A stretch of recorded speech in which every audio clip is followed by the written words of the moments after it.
And good morning, college curling fans. Roger Roulette here from the Utica Curling Club on the Utica Curling Club YouTube channel. And we're bringing you this morning the semifinals of the 2019 UCC College Bonspiel. This is the last college Bonspiel of the 2018-2019 season. Last chance for teams to earn merit points to qualify for the national championships to be held in Wayland, Massachusetts, the Broomstones Curling Club in the second week of March. Our feature matchup this morning is SUNY Poly 1. They'll be playing the Redstones on sheet 2. Skipped by Blake Hagberg, third Jeremy Zhang, second Aaron Bailey, and Lee Jackson Lanza Fame. He'll be opposed by Bowdoin, skipped by Kylie Best, third Zach LeBlanc, second Isabella Vacour, and lead Matt Henry. SUNY Poly 1 was 3-0 in their pool, undefeated. In Pool A, they're facing off against the number 2 team from Pool B, which is Bowdoin. They're 2-1, losing only to RPI, who won that pool with a 3-0 record. And our other A semifinal this morning over on sheet 5, and maybe we'll get a chance to look in from time to time, is RPI 1. Of course, they finished undefeated 3-0 in their Pool B. And they're facing off against Hamilton 1. They were second place in Pool A, just behind SUNY Poly 1 with a 2-1 record, losing only to Syracuse in their first game. Should be a good game this morning. Appreciate everybody from tuning in on their computer, phone, tablet, Chromecast, Roku, whatever you've got. And hope you enjoy the game. We'll have the finals for you at 11:30. Winners of these two semifinal games.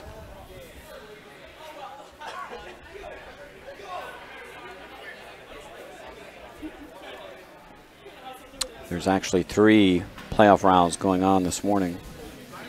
In the consolation playoffs, we have RIT 1 versus RIT 2 in one semifinal, Yale 1 against Syracuse in the other. And in our third flight playoff, we have Penn versus SUNY Poly 2. And Villanova 2 against Colgate 2 in their semifinals. All those teams will be playing in a final later this morning, along with our championship flight. Just about to get underway. SUNY Poly 1, by virtue of their record, will have the hammer here in the first end, and they're playing the Redstones.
Now Matt Henry with his second.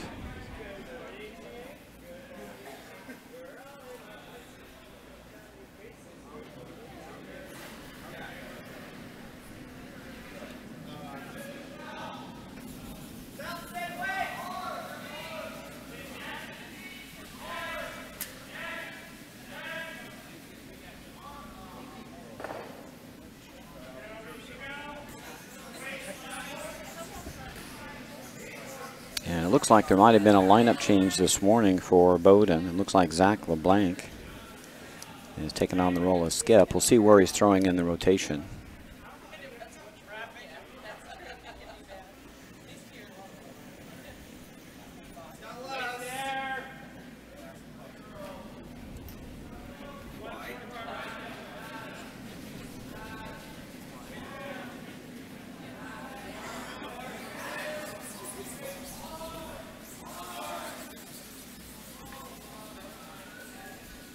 SUNY Poly trying to guard their shot stone, but their guard attempt over curls and is just a little bit over, only a little bit over the hog line. So shot stone still wide open for Isabella Vacour.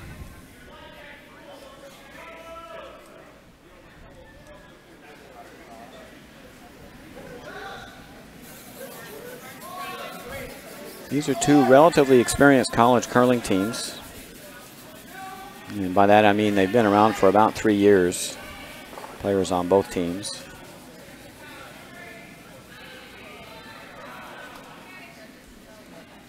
The skips have quite a bit of experience. Blake Hagberg has been curling for about 10 years, started as a junior.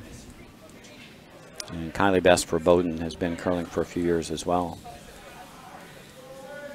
So it should be a pretty good matchup this morning.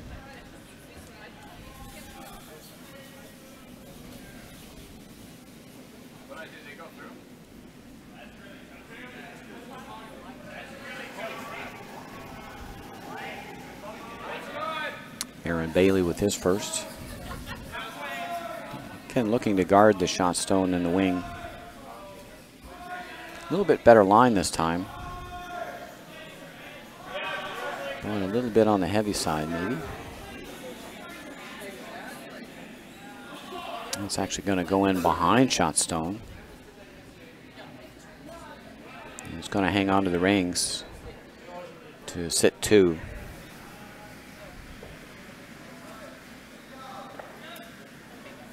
Still wide open though.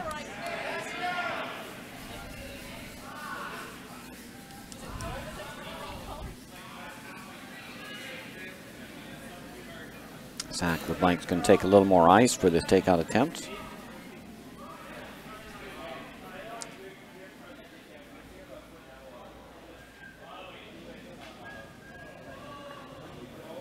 And maybe took a little too much ice.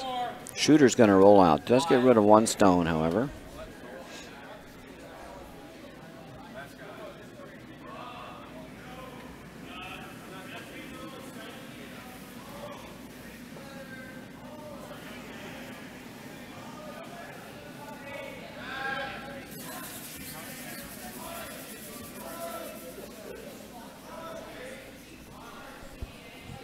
Now Aaron Bailey will try to use that high corner. I'd like to bury 1 top 12, not too deep here. And that corner guard is so high. And this one's going to get behind the guard. Maybe peeks out the backside just a little bit. But again, SUNY Poly sits 2. Now they're going to force Bowdoin around the corner. Anytime with hammer, you can force the non-hammer team to play with you around the corner. Usually got a pretty good end going. Forcing them to play where you want to play. So Kylie Best playing 3rd this morning.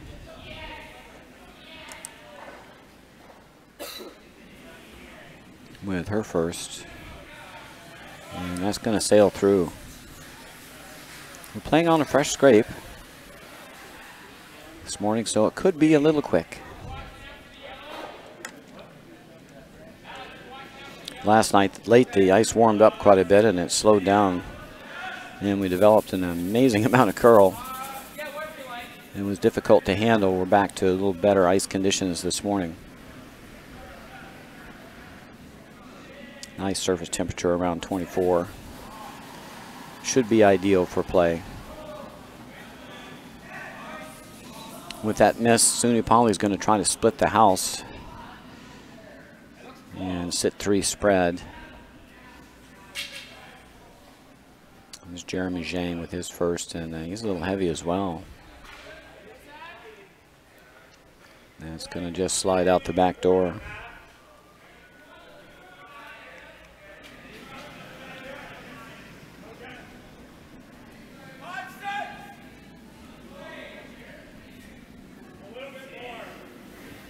Kylie Best trying to get around that those corner guards. Again, her second shot here. little bit better weight. This one's curling really hard though. It's about 12 seconds hog to hog. That should go out the back door. And it does, right through the hole. So another chance for SUNY Poly to split the house. Jeremy Zhang will have to tone it back a little bit from his first one.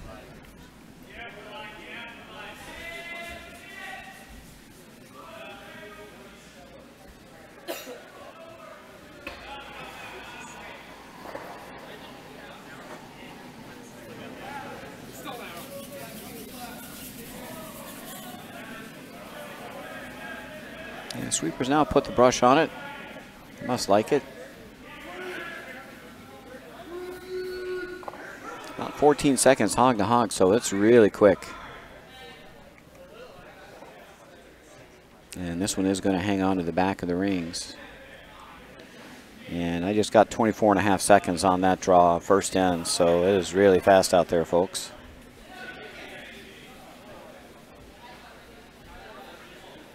Now SUNY Poly sitting 3 here in the first end spread.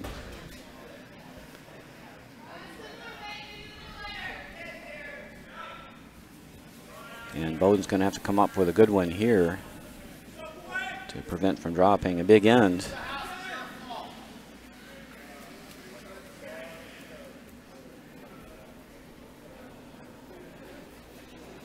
Bowden had a couple chances to remove some rocks from play. They elected to freeze instead, missing 2 freezes, and now they're staring at 3. Down to the last 2 stones.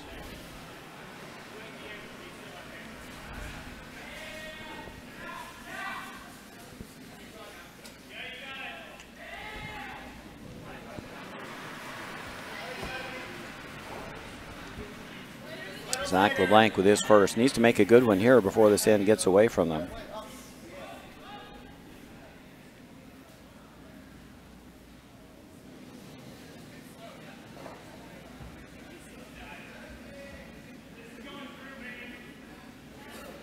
And this one's heavy as well.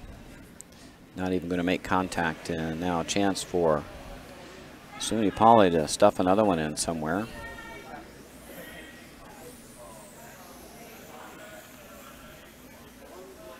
I like going on the left side, almost touching 4-foot. And it pretty much forced Bowden to chase you, I think. Just drawing to those stones in the back wouldn't prevent you from scoring at least a deuce.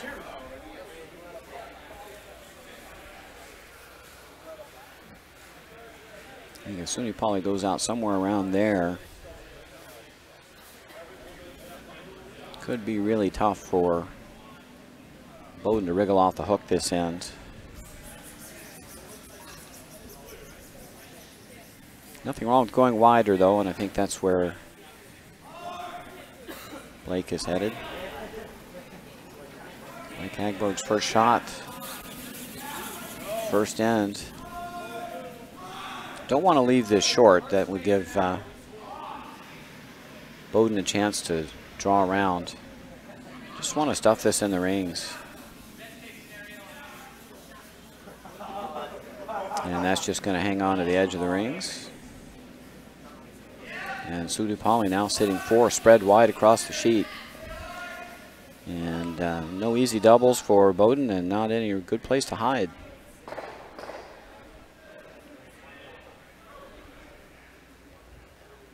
Bowden's either looking at freezing here or trying to get around this corner guard. I think getting around the corner guard is probably easier and has bigger payback. Got to make the freeze pretty good to prevent from dropping 4. If you get halfway around the corner, you have a chance that SUNY Poly could jam that stone against one of those red stones in the back of the rings. And if you make your come around that corner guard really good, you might get away with only giving up 1. Tough spot for Bowden here in the first end, facing 4. Zach LeBlanc looking to make a perfect freeze.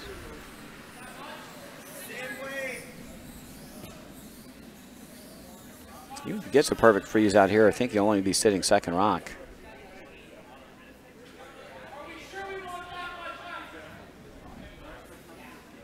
And again, this freeze attempt is heavy, and it's going to sail through. This will be an open draw for 5 for SUNY Poly. Getting the jump on Bowdoin early.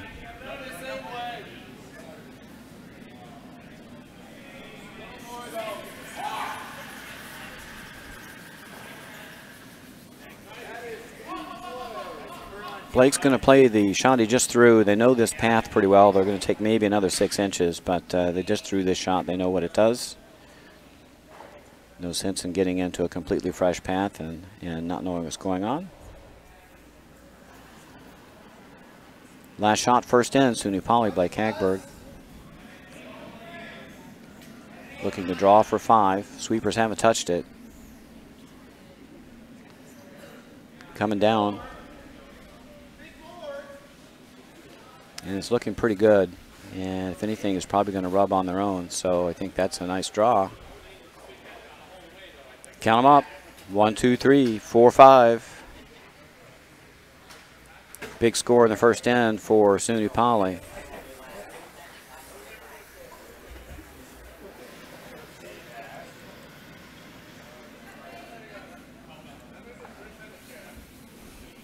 They drop a 5 bomb on Bowdoin in the first end to take a early lead.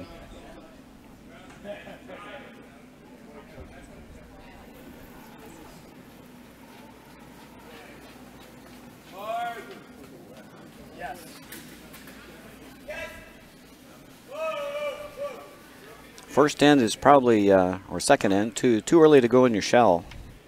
Can't go into the defensive shell yet.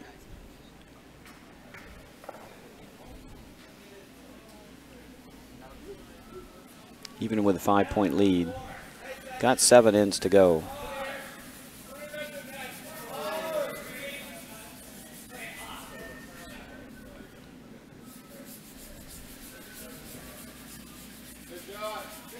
For the aspiring skips out there, Russ Howard has a nice little rule for what to do with the lead. And the rule is a simple one. If there are more ends left and you are ahead, then keep playing the way you normally would. Don't go into a complete defensive shell until there are fewer ends left than you are ahead.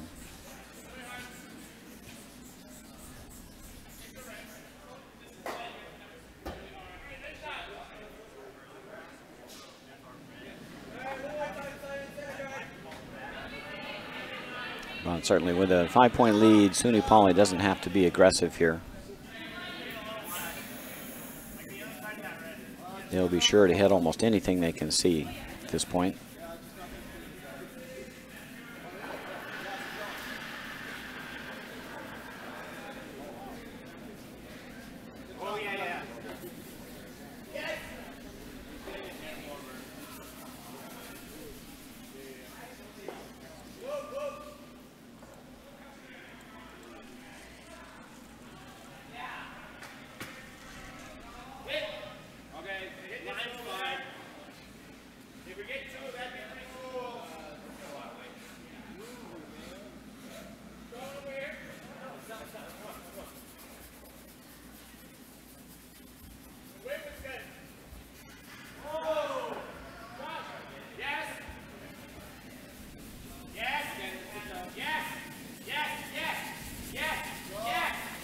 And just a little rub on the guard on that come around. Weight was really good.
Lots of deuces in the first end of play for a lot of our playoff games. In our C semifinal on sheet 1, Penn grabbed a 2-0 lead over SUNY Poly 2.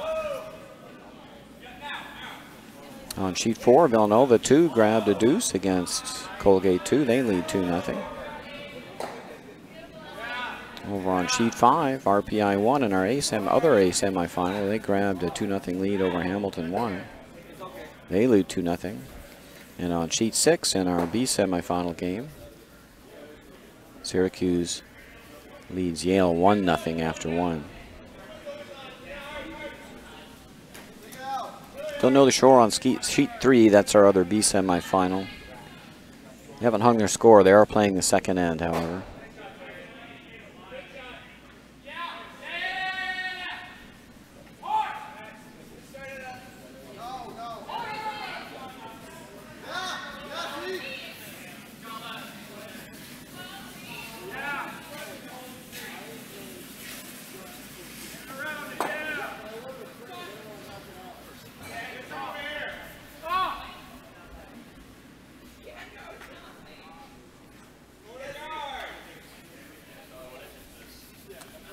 Probably no reason to leave that blue rock there.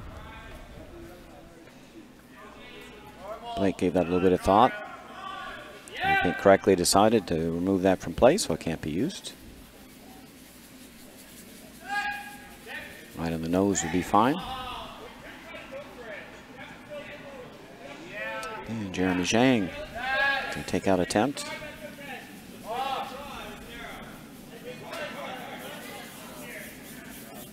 And sweep it early to hold the line, make sure you didn't hit it on the low side. Jam it against your own.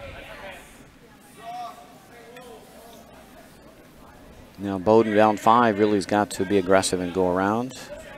Here's a nice draw path on the intern side. So no reason you can't just draw in here.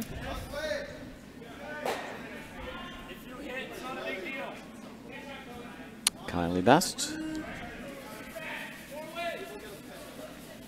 And again, this draw looks just very heavy.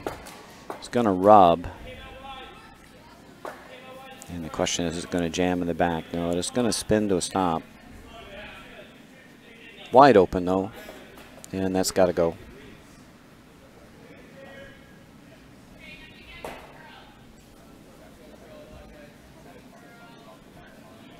With the 5-point lead, there's absolutely no reason for SUNY Poly to leave any blue rocks laying around in the rings.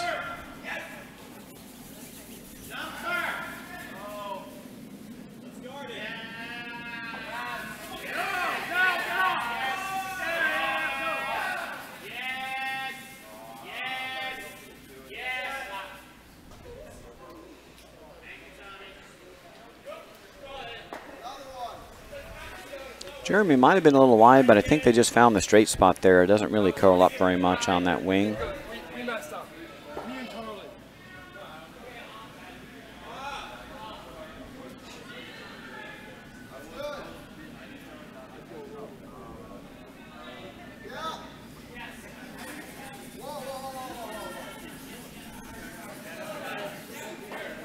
So now a chance for Bowdoin to grab 2 in the rings here, but this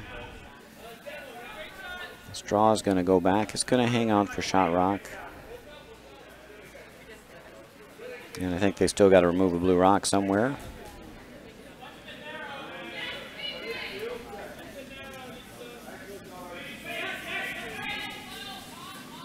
Yeah, they're checking to see who shot. I think blue is sitting 1 and 2 here.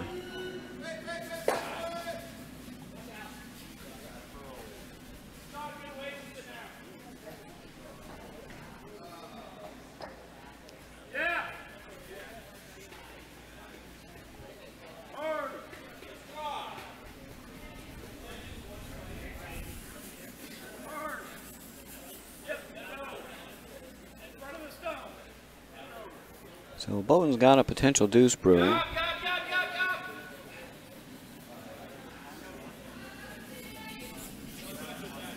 Oh, and this shot is really narrow.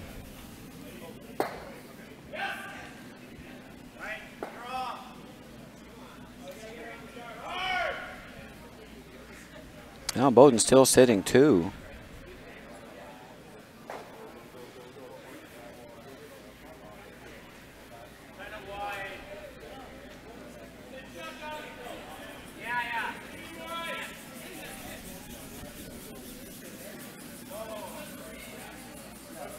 Still think the money shots to come around top 4. You can go either way.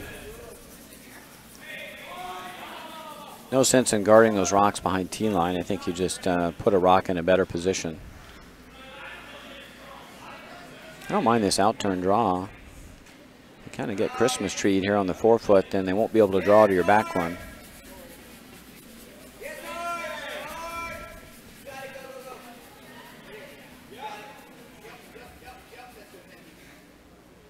Yeah, going right here wouldn't be a bad spot.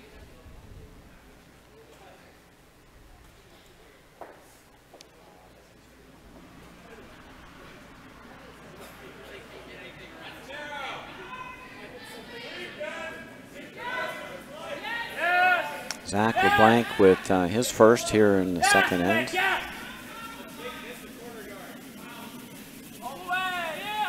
And I think they were just looking to guard.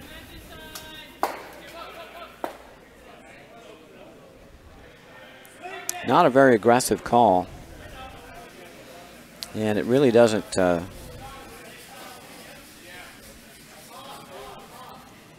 do much to prevent an out by SUNY Poly. They've got a couple choices here. Super conservative call would be just to hit an exposed stone and try to give up 2 and at least not drop a 3. The other option would be to go ahead and try to come around that guard just thrown by Zach LeBlanc and try to outcount both of them. I think you're just going to try to run off second shot here.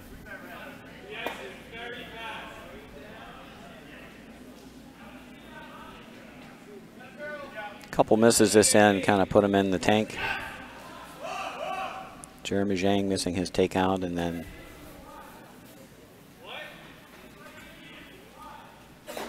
Blake missing his first.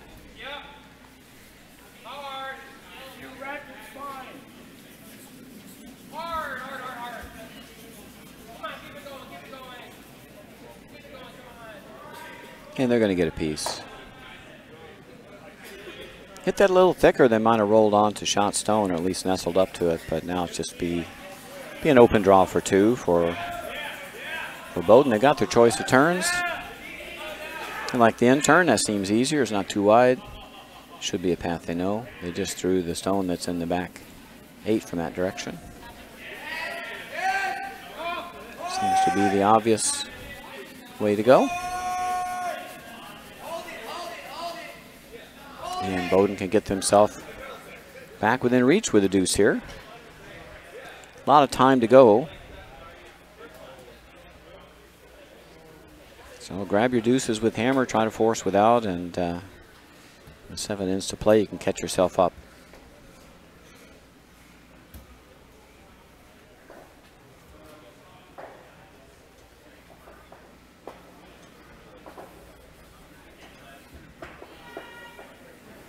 You go 2-1, 2-1, 2, you find yourself only 1 down. So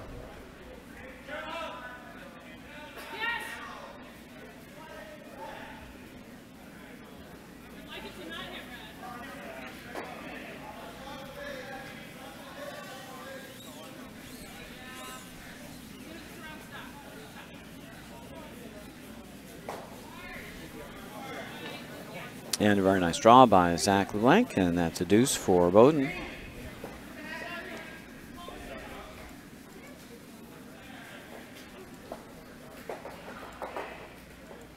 So mission accomplished. You're not going to get it back all at once.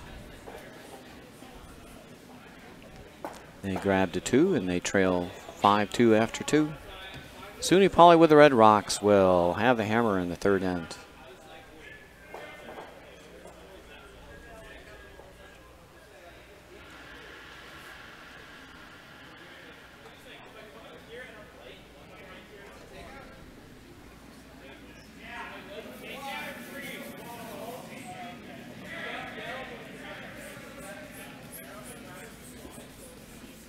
And the mystery is solved on sheet 3. They didn't hang their blank after the first end. Didn't know what to do with their card. So they just had it sitting on the bench. So it is 1-0. RIT 1 over RIT 2 after 2 ends of play after blanking the first ends.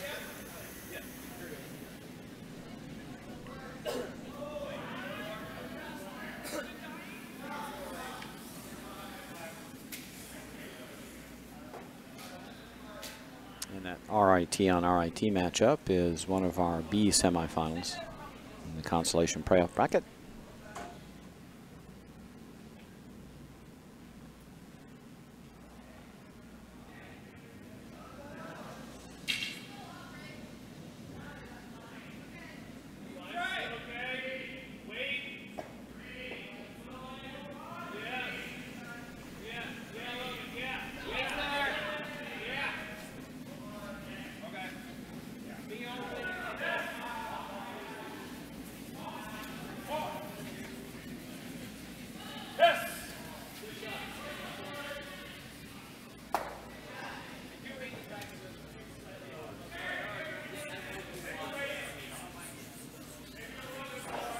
And a nice throw by Jackson Lanza-Fame going out to the wings.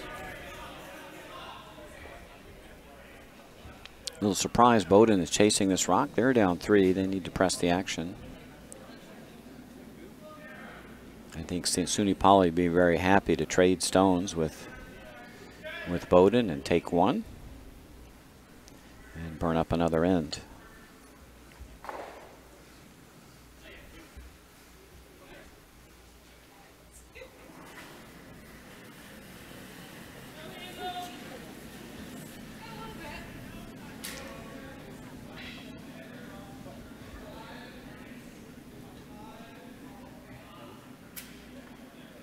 So Matt Henry successfully removes that SUNY Poly stone. I think they'll just put it back.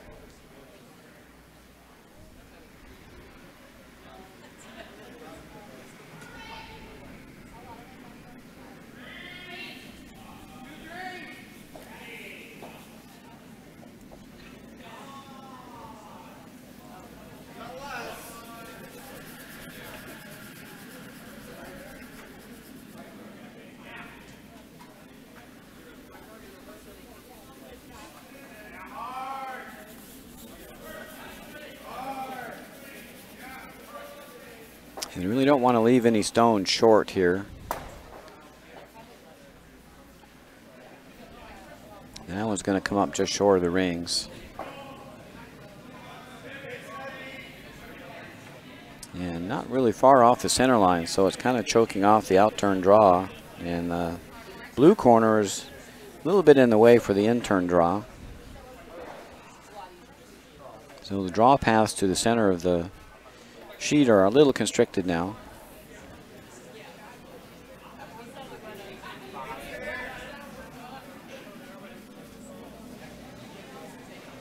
Isabella Vacour with come around attempt.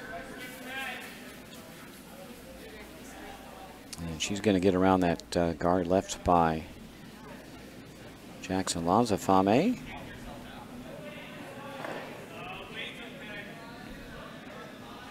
Goes to the back of the house.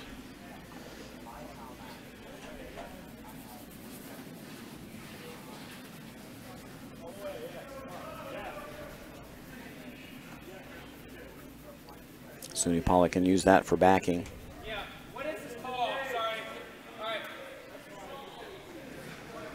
The stone's behind T line. That's actually SUNY Poly's friend back there.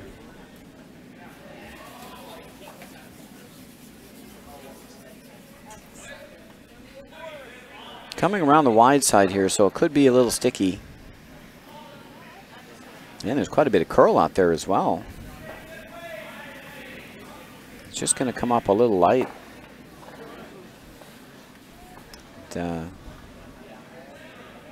that red stone just thrown by Aaron Bailey is guarding the shot stone in the back.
Kylie Best looking to draw set 1-2 here. He's curling in nice. And the question is it going to bury? It's going to go right to the stone in the back. So now Bowden sits 2 in the back of the house.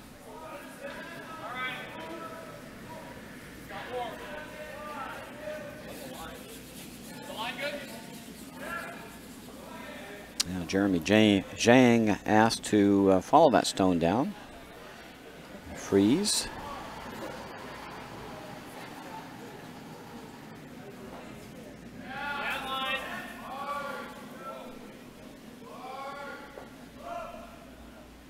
Trying to set up a possible deuce. Getting on that back stone, and it looks like this is going to wreck. Don't know if they can get this by. It's just going to rub. The good news there, it does open up the shot stones in the back. And Jeremy rolls behind the corner. And he's not far from shot rock here. Take a peek, he is shot rock. So Jeremy Zhang is shot rock. That's his 2. That one's 3. So as misses go, that wasn't a bad one. Suni Poly shot rock, and Bowden's 2 stones are in danger of being removed. So Bowden attempted to remove those stones and was unsuccessful. Remove shot stone was unsuccessful, and now there's a double available for Suni Poly.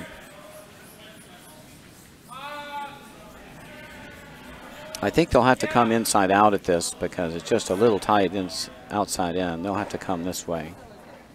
With good weight, just hit this right on the nose, they'll lose both.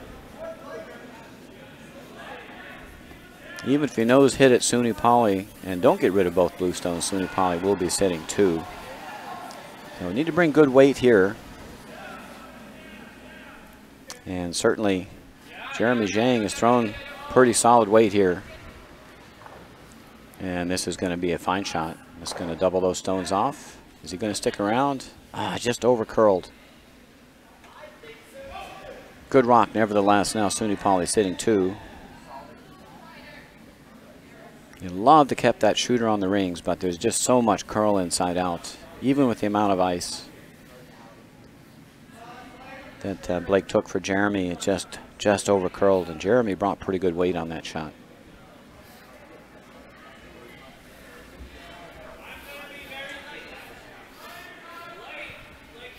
Deuce would be just dandy here for Suni Poly. That's all they could really ask for. They could grab 2 at another end here. It would go a long way to propelling them to victory in this game. Still a long way to go, though.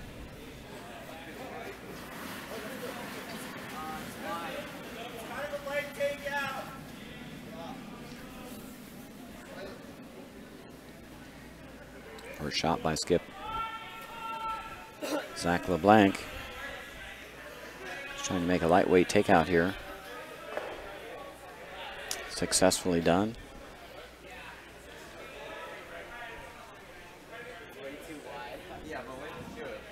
And now I think Suni Poly and Blake Hagberg would just like to hit and roll away. Don't think you want to roll under and group your stones. I think you roll this way a little bit would be ideal. Make the double really difficult for Bowden.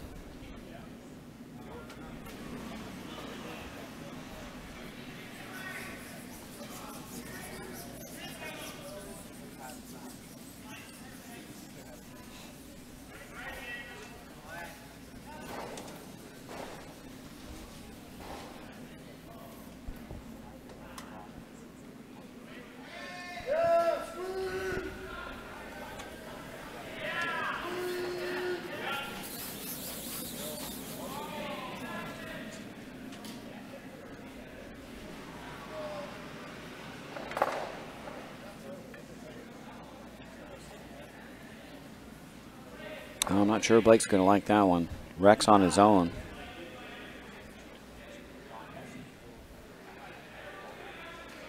And shooter hangs around, so does keep a deuce in play, but Now, if Bowdoin can draw one in here and sit 1 and 2.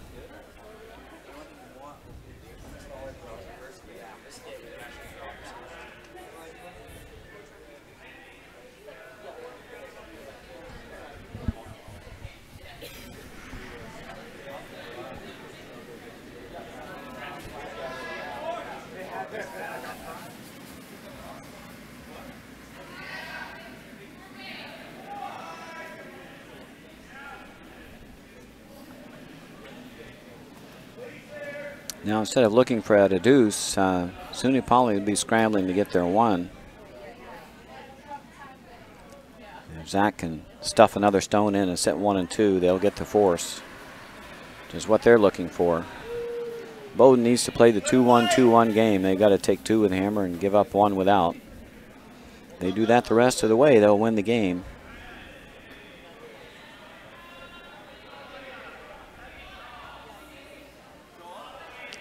Looks like this stone will make the house. It'll be right on the 4-foot. That'll force Blake to throw a hidden stick.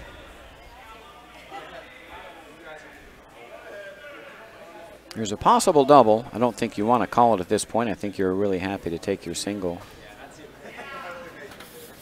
But if you were ever to hit this just on a little bit on the high side, you might be able to roll over to this one and push that one out of play. It would be kind of like a thick half double. But I think at this point, Blake would be just happy to take his 1 here.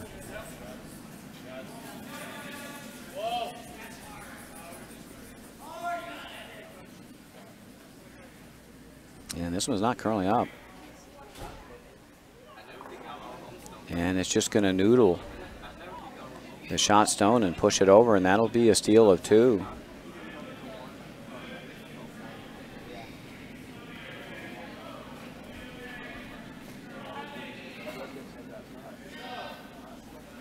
A couple of uncharacteristic messes from Blake Hagbert on his last 2. And that's put Bowdoin back in the game after 3 ends of play. 5-4, 1-point game. SUNY Poly 1 with the red stones. I'll have the hammer here in the 4th end.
Taking a quick scan around the sheets. On sheet 1, a C semifinal. Penn leads SUNY Poly 2-1 after 2. RIT 1 is leading 2-0 after 2 over RIT 2. And RIT on RIT B semifinal game. And one of our C semifinals, Villanova 2 leads 4-0 over Colgate 2. On sheet 5, our other A semifinal, RPI 1 leads. Make that 3-0 over Hamilton 1 after 2 ends. And on sheet 6, we're all tied up 1-1 in the B semifinal, Yale versus Syracuse. Brings you up to date across the rink.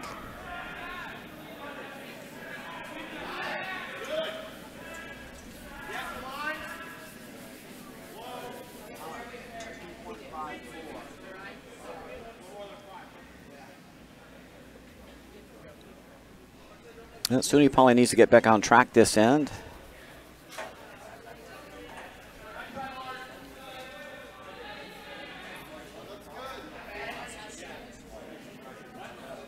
Couple misses on the back end. The last couple of ends have led to a couple scores of 2 by Bowdoin.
So SUNY Poly ignored that rock in the top 12.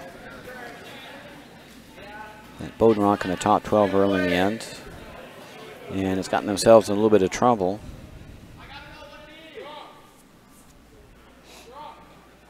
As now Bowdoin is buried behind that rock, and also a red guard from a missed peel attempt.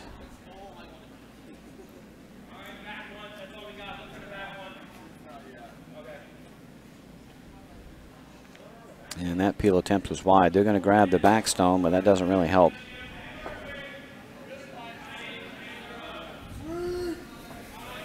Now Bowdoin sitting on the side of the button.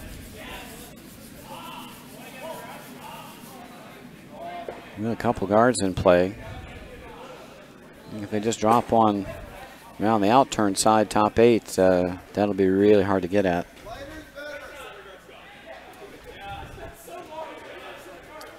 Bowdoin's got themselves a steal cooking this end.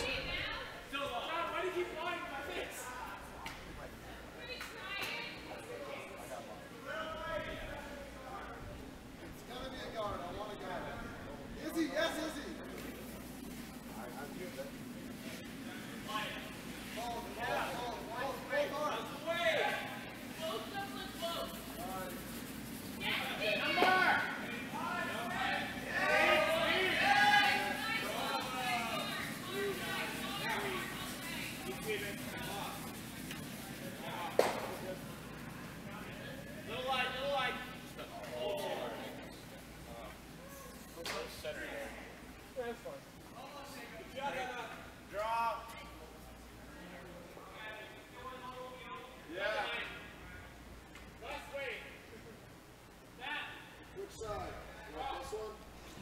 think this is a good decision. Rock that is really killing them now is the blue center guard. You could get shot rock opened up here if they can peel away the center. Get a little lucky, they might also peel out shot stone as well. But the main goal is to make sure the center guard goes away and they can roll away the shooter.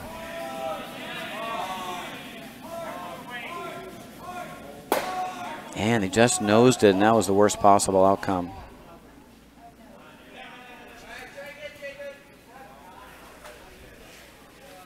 I think Jeremy threw a tweener. It was too tight to hold and not tight enough to over curl. So they wound up running that right on the nose.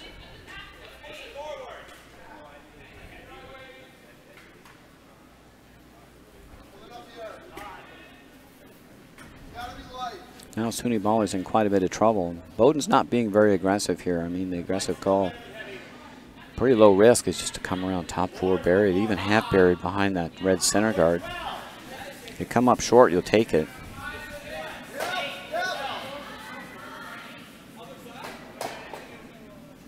No reason not to be aggressive here with all those guards in play.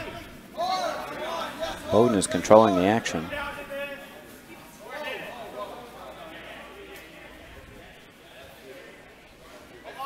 This one's just going to wreck on the guard. Now I think you got to run that guard.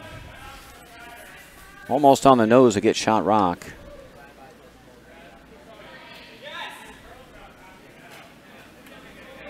Looks like SUNY Poly is going to try to clear the two stones on the left instead.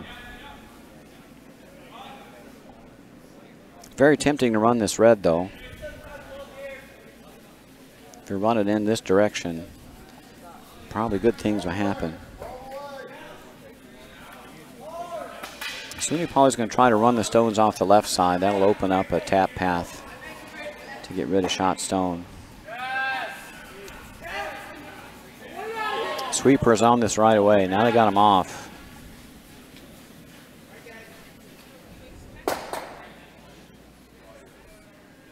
And they're doubled off, but they do get an unfortunate jam in the back.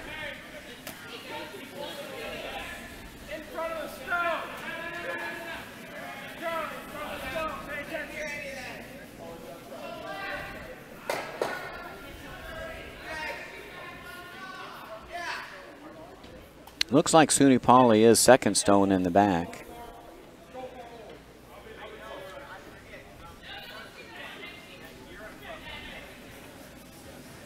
They're not out of the woods yet, though. There is a path to remove shot rock, though. This is wide open.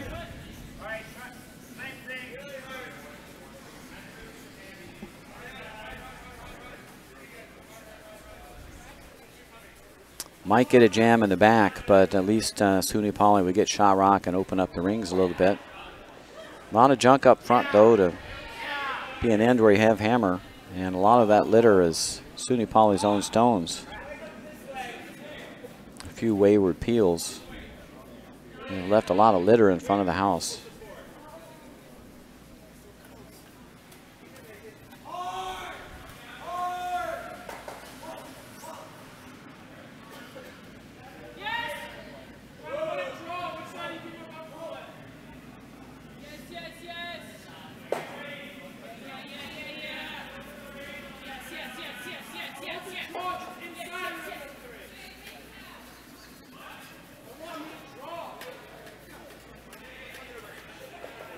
Not quite sure what the call was there. Maybe they're coming outside in to throw the guard, but was unsuccessful. Now it leaves an opening to remove shot stone. I think SUNY Poly may have to take this. This may be the last good look they have at this stone. I think they're looking at coming through the hole to remove shot stone. If they move a guard, they at least force Bowdoin to throw another guard.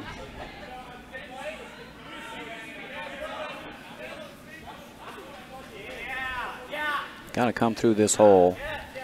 If you move that guard off, probably not terrible. And if you move that guard off, it gives you a chance to draw. So I think a good outcome can be had here as long as you don't wind up in front of the Bowdoin shot stone. Likely to jam in the back, though. Here we go. Blake Hagberg was first. Doesn't like it. It's hanging out wide. Starting to come now. He's going to clip the outside stone. Going to roll underneath and away. Now a chance for Bowdoin to really apply pressure. They can throw this out turn draw. Make a little Christmas tree. Top 8. SUNY Poly will have a very hard time scoring.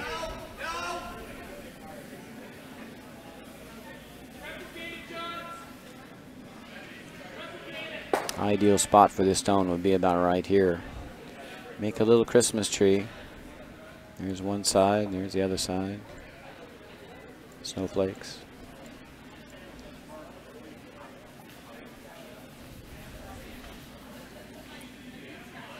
Christmas tree is a term popularized by Colleen Jones, many-time women's Canadian champion.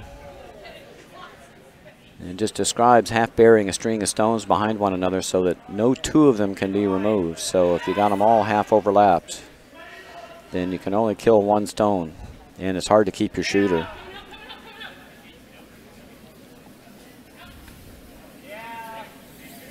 So Bowdoin's trying to guard this draw path, and it looks like they're closing it up pretty good. And that'll do the trick. Tell you what, though, it curled enough that there might be enough curl to come down and just tap it back.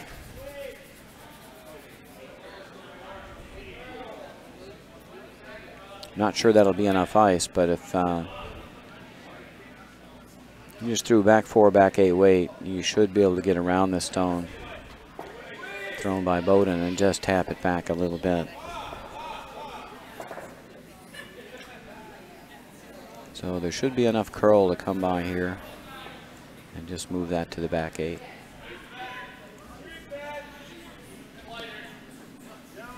Last stone, fourth end.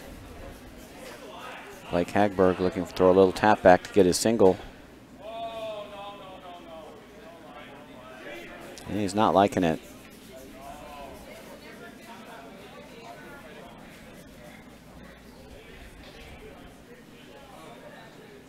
Got out a little wide of the broom. I don't think he was ever at the broom. Weight was perfect. And that'll be a steal of 1. And we've got ourselves a tie game after 4. After deuce and 2 stolen ends by Bowdoin, they've got themselves back in the game. And we're all even halfway home.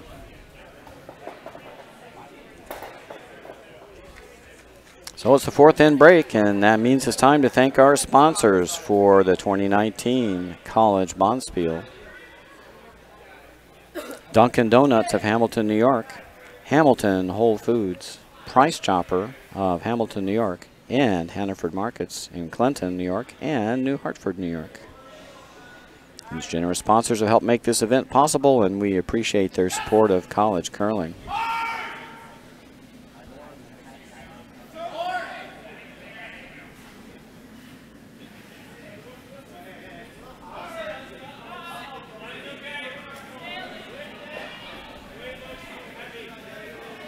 Well, we're down to 4-end game, all tied after 4.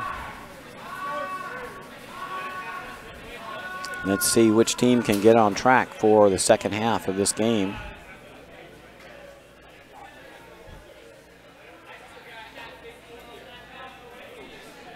SUNY Poly with the Red Stones will have the hammer in this 5th end.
Our quick scan across the sheets and our C semifinal on sheet 1. SUNY Poly 2 leads 3-2 over Penn after 3 ends of play.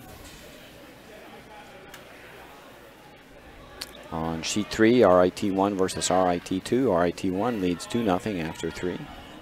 Oh, make that 2-1 after 4. RIT 2 got on the board.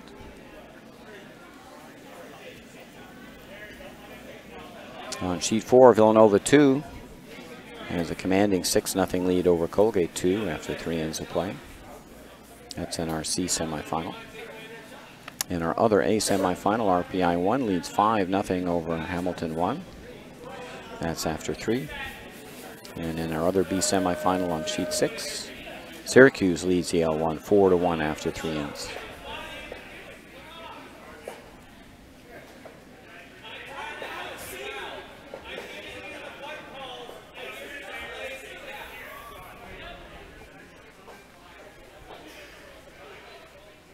Promising start for SUNY Poly. They've got a rock under a corner guard.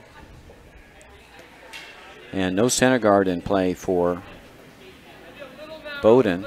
So they're a little bit on the back foot this end again, starting to look a little bit like that first end.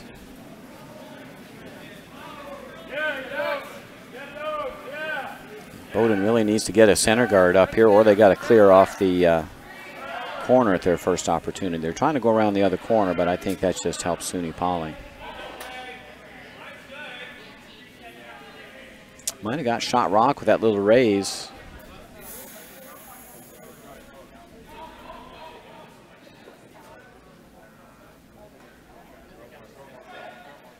I wouldn't mind running off that corner. You've already got one under a corner. You just need to get it shot rock. If you miss this shot, you want to bump that corner off the cover.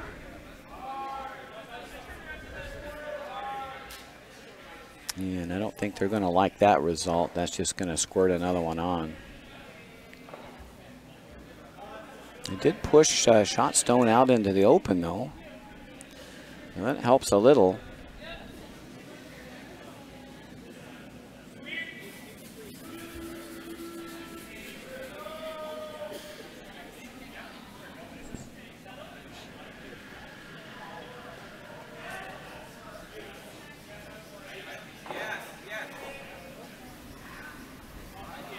I think SUNY Poly will have to be pleased that they've got Bowdoin playing around the corners now without Hammer.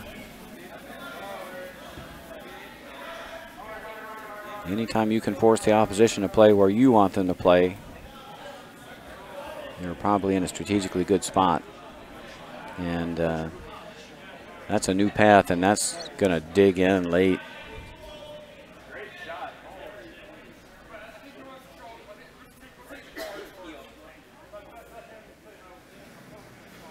You want to be careful here with this peel that you don't jam this on your own shot stone.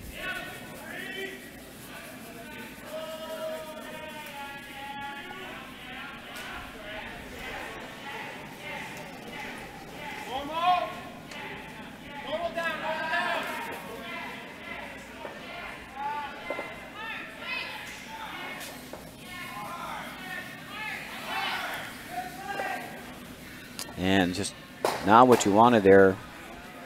Just traded a red guard for a blue guard, and Bowdoin still shot in the back of the house.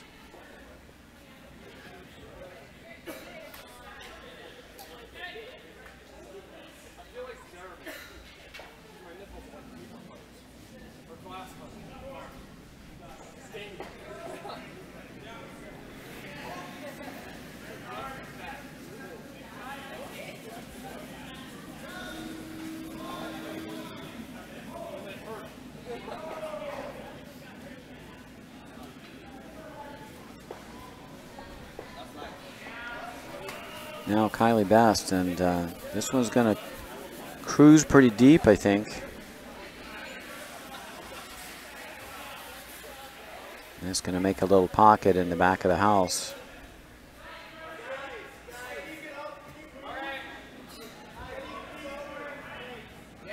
Probably playing for one back there, but I think the freeze or just drawing above that pocket is the shot of choice.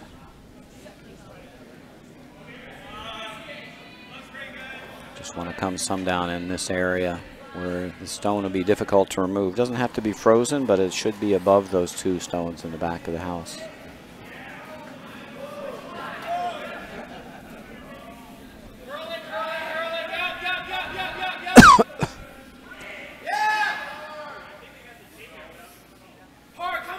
This one's made a really big move. Want to make contact here. Try to be shot stone, and I think they will be. And that's fully buried under the corner. Hard to tell if SUNY Poly is sitting 2, though. They're certainly sitting 1.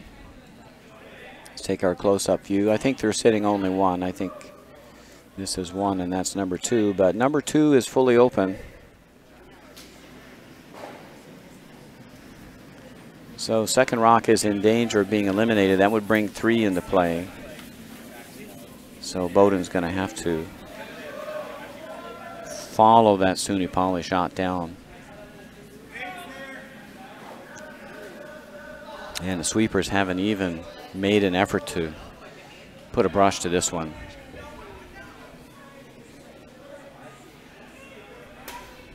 This one's quite hot. That's going all the way to the back.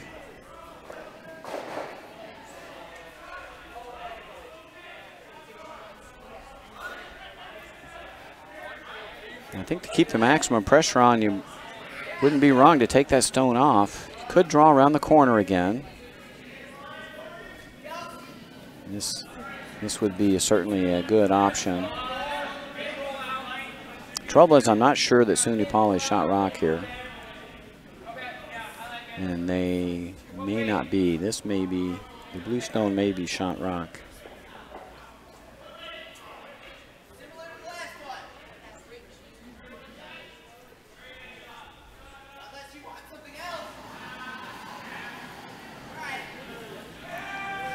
And we're going to play the conservative route here and just run shot stone off. And overbaked that a little bit. They could have rolled underneath and played the double. I'm not quite sure why they were sweeping that. Gets the job done though. Now SUNY Poly is sitting 1 and 2.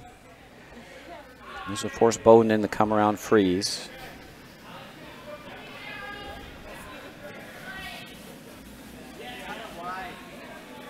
Bowdoin has to get into this area. Stay out of a big end. You can see that's the first, that's shot rock, that's second rock, and that's third rock.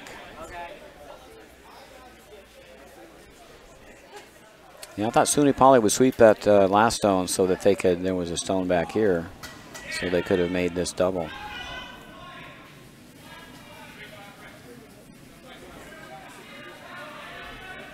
There's going to be a pocket back there no matter what. You might as well have another stone back there.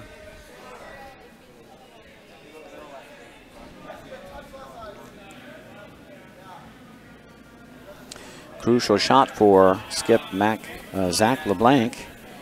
He needs to get needs to lock a freeze or draw above shot stone here. Keep his team out of trouble here in the 5th end. Looking pretty good if they got the weight. Line is absolutely terrific.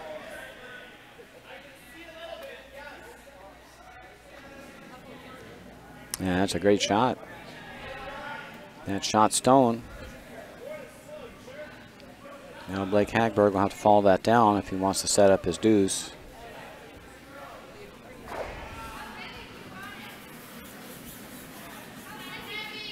Just want to sit right on the corner of that stone.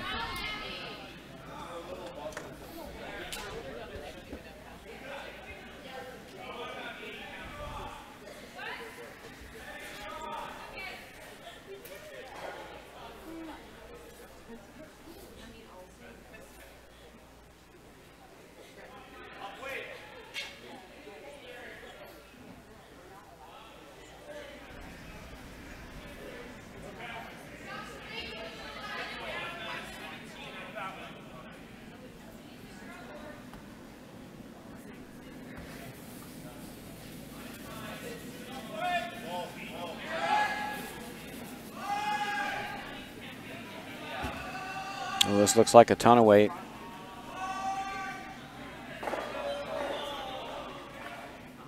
And just too heavy.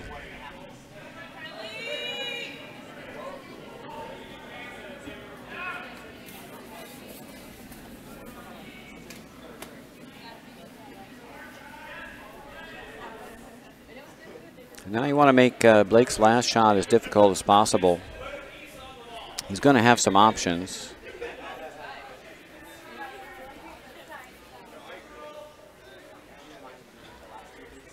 I think just biting top 4 creates the maximum issues, maybe just a shade deeper. Let's move it up just a little bit, maybe here. That way you make the draws really difficult to the 4-foot, and you make it impossible that he has to make a perfect freeze on that one to get his 1. And you make a Blake draw against 2. Somewhere top house would be good, top 8, top 4. I think would be ideal, right on the center line.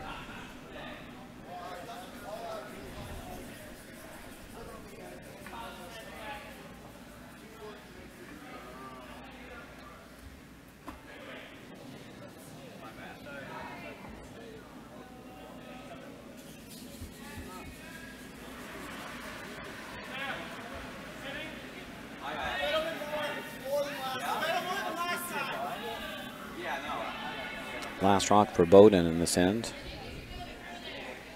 Looking to draw in his sit 2.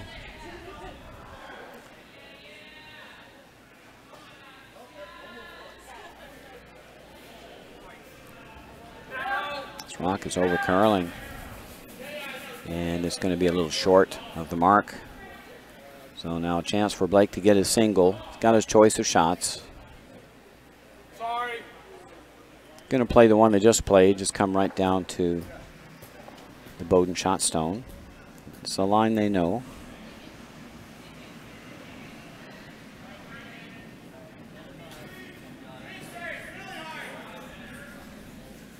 Again, this one looks like a little strong as well.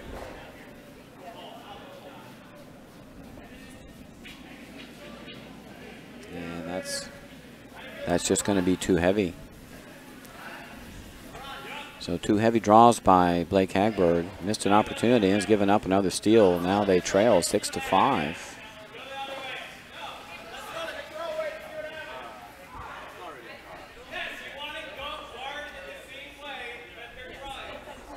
After scoring 5 in the first end, they've dropped 5 consecutive ends. And SUNY Poly 1 now trails 6-5.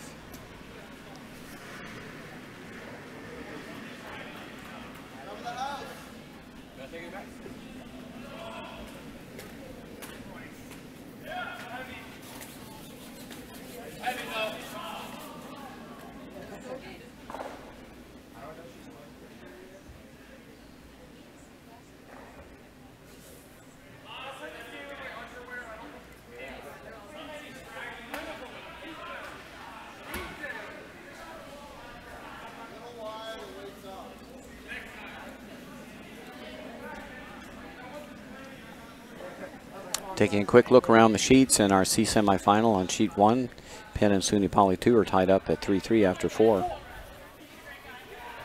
On sheet 3, in a tight game, one blank end played. RIT1 leads RIT2 3-1. That's after 5. On sheet 4 in a C semifinal, Villanova 2 leads Colgate 2 7-0 after 4. On sheet 5 in our other A semifinal, RPI 1 leads 9-0 over Hamilton. Looks like they're cruising into their championship final. It's after 5 ends. In our B semifinal, on sheet 6, Syracuse leads Yale 1 4-3 after 4. That gets you caught up across the sheets.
Not a good start for SUNY Poly this end. They're already facing 2 stones.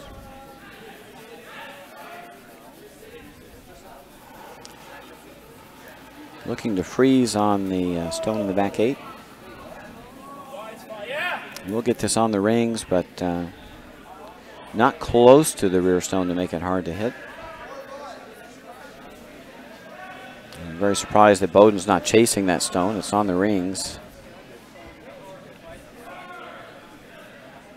Electing to draw around instead.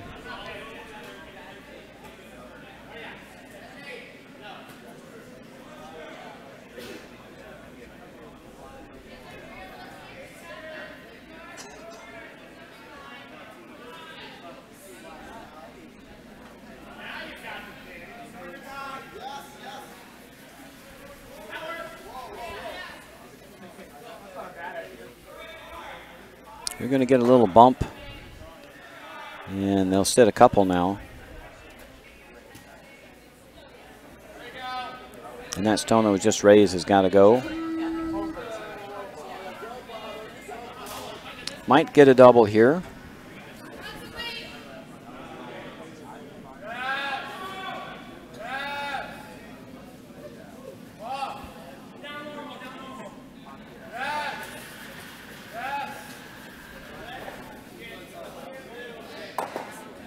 And let it over curl. They took their own stone out.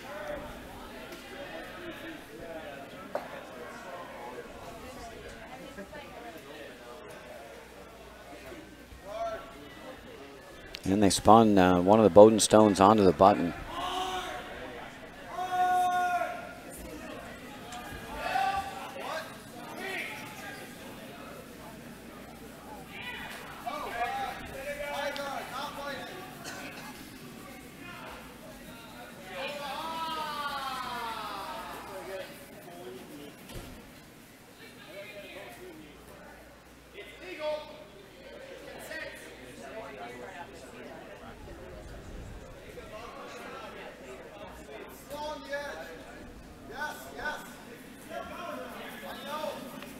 Bowden now looking to guard their gift on the button there.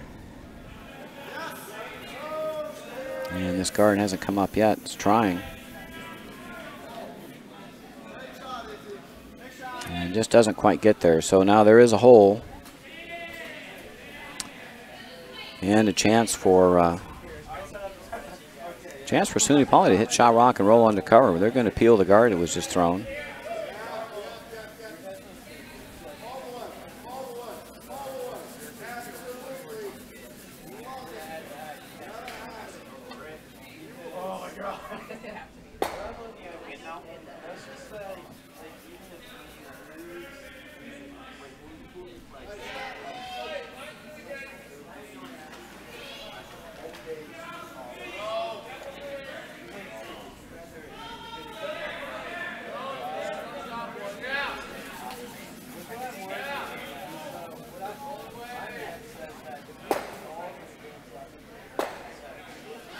And they nutted it.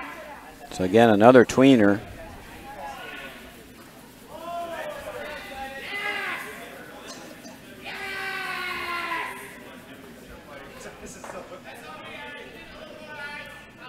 I think a good center guard is called to make here. Not sure why they're not covering up this hole. But, shot rock's wide open.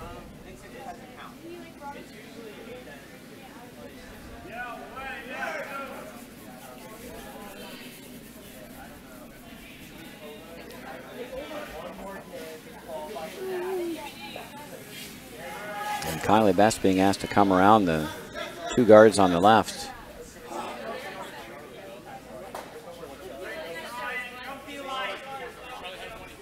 And that's going to roll the red stone into a very nice position. So it's now second stone, and shot stone's just wide open right up the middle.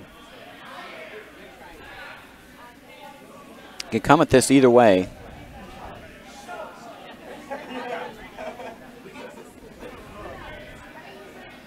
Now Jeremy Zhang. Chance to make something happen here in the 6th end. A little hit and roll under the corner would be the Order of the day. You want to hit and roll to the left here underneath the corner.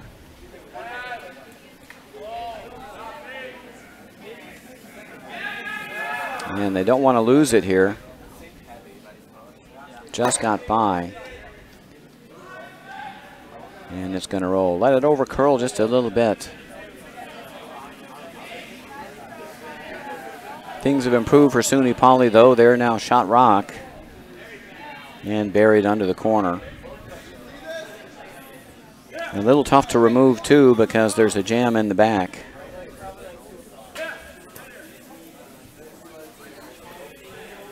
Bowden's going to give it a run, see if they can chip it over the top.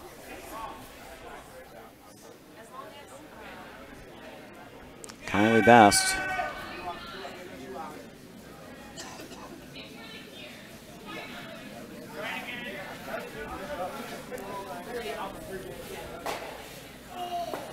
And they got a redirect, but it did nut the stone in the back.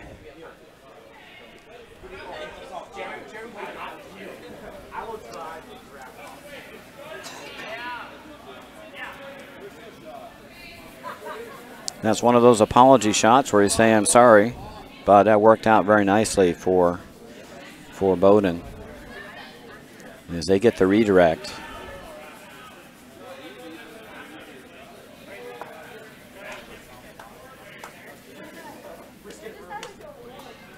And stone's buried pretty well.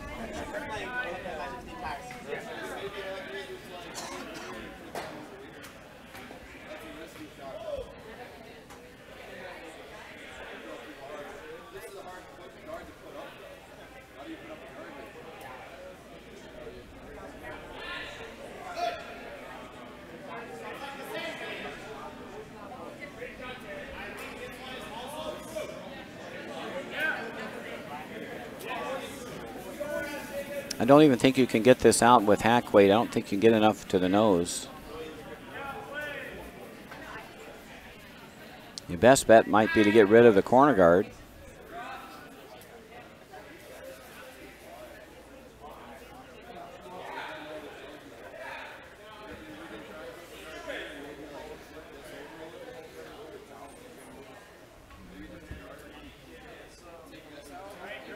Could even try to run the corner guard.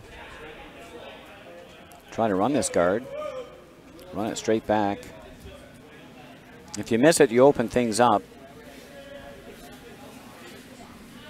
And at least you'll be able to get your one.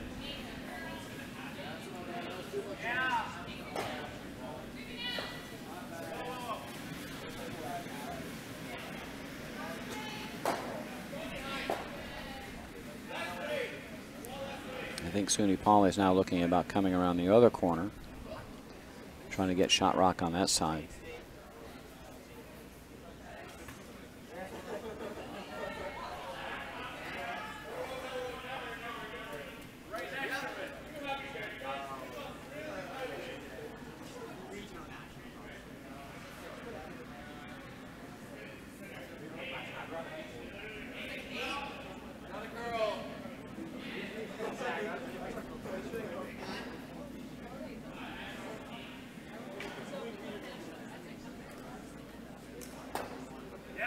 That actually worked out very well. Now that covers their second stone and opens up shot rock. It's not a terrible result. Now Bowden will have to guard shot stone. It's now wide open.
Not much of a hole there for SUNY Poly.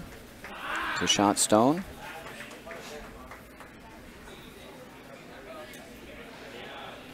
I think it's too early to play those angle runs. I think just clear off the center guard. Make him throw it again. Not sure you can thread one through. But if you miss on the narrow side and run off the blue guard, then you might have another crack at it.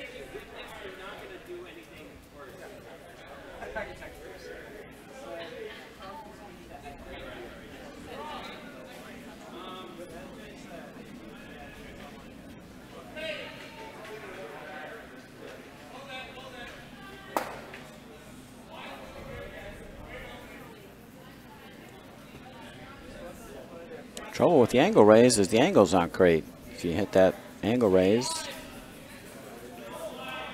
shot stone goes right there. So not ideal.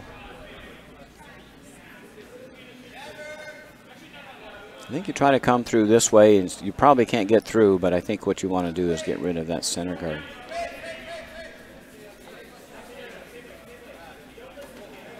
The center guard is the killer. You don't want to run that off, because if you run that away, then Bowden is going after your second rock. So I think you got to run the center guard off and make him put it back.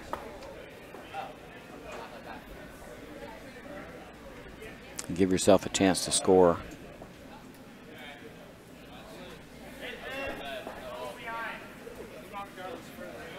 This angle raise is just tough because there's just so many ways for this stone to jam. You have to go over the top, or you have to go off the backside. And both of those are really tough. Much more likely you're going to hit this pretty solid.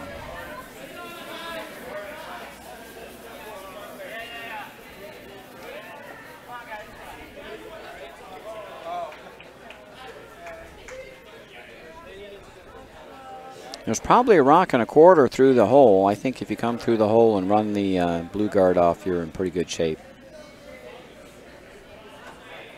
If you're going to run a stone, you want to run this one, and that would be with your last rock.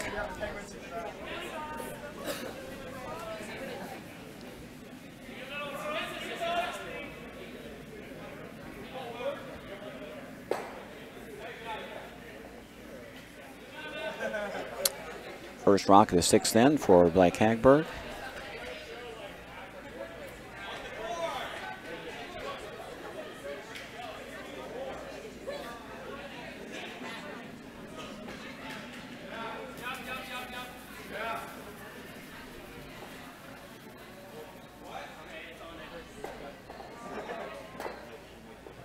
And they've opened up a little space.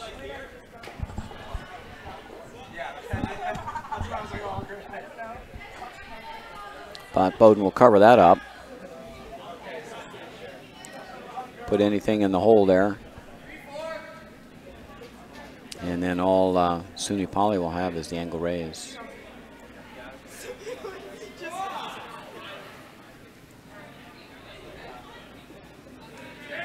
Anything in this area would be pretty good.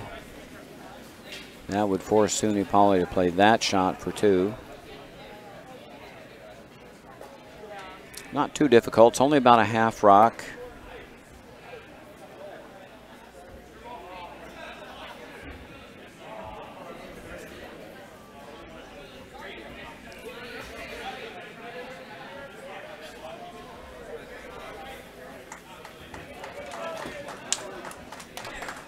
And they're not even looking at covering the hole.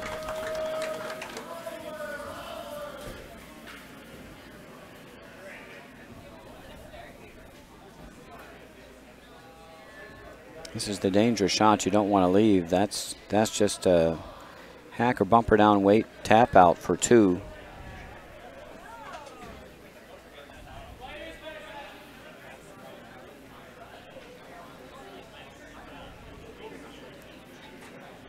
Bowden must not think that shot can be made. They're going to come around and try to draw the other side and sit two.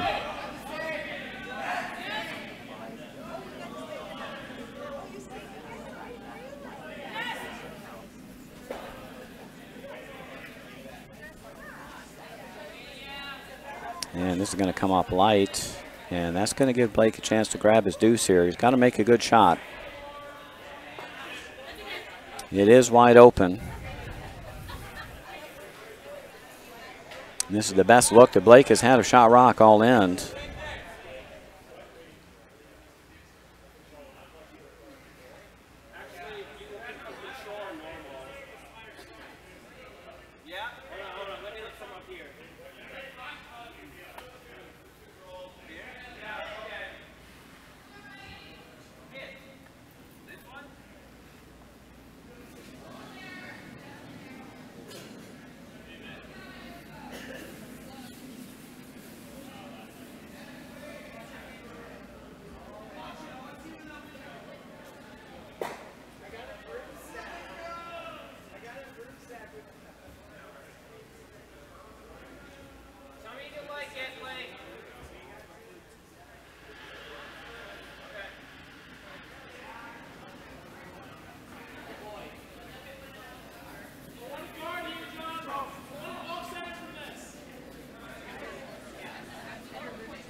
Critical shot for SUNY Poly here in the sixth end. Last rock. Looking at a little soft weight takeout for two here. Last rock, sixth end. Calling sweepers off. They need this to curl. And just set it out. Never curled up. Tracked real straight. Another steal for Bowdoin. Now they take a 2-point lead. Heading into the seventh end. They lead 7-5 after 6. They've taken 6 consecutive ends.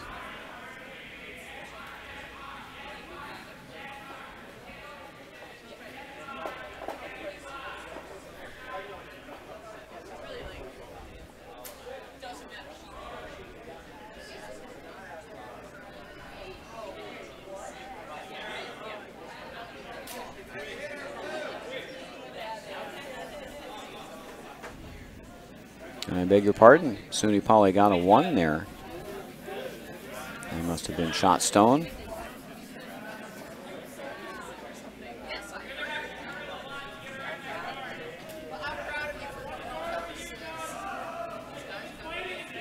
So a missed opportunity for SUNY Poly. Grabbing only the single.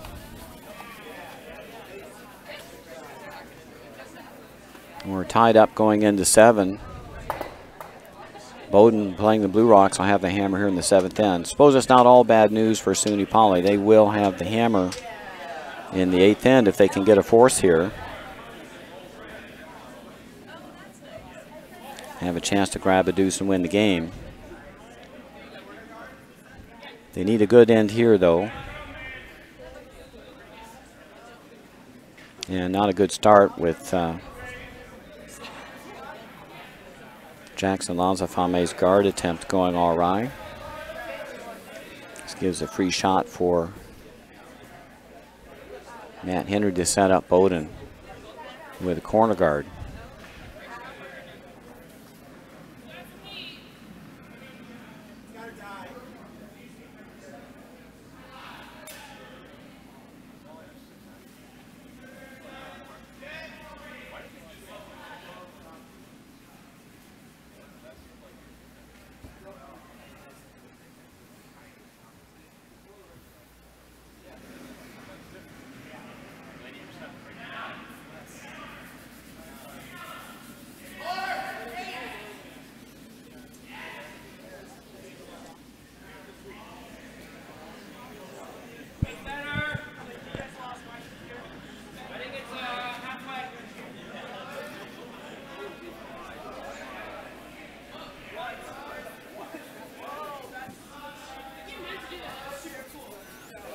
And an unfortunate pick.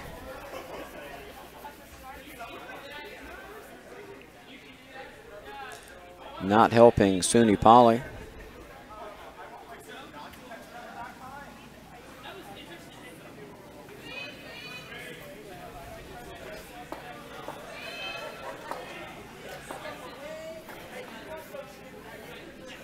Now SUNY's going to be scrambling to get their force.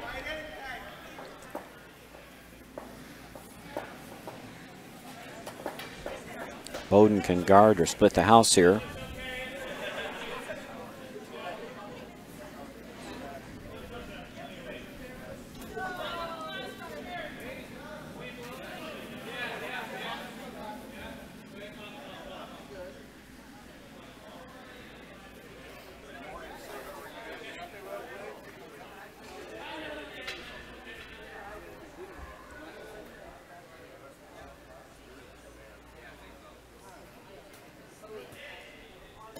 And they got a corner guard in play.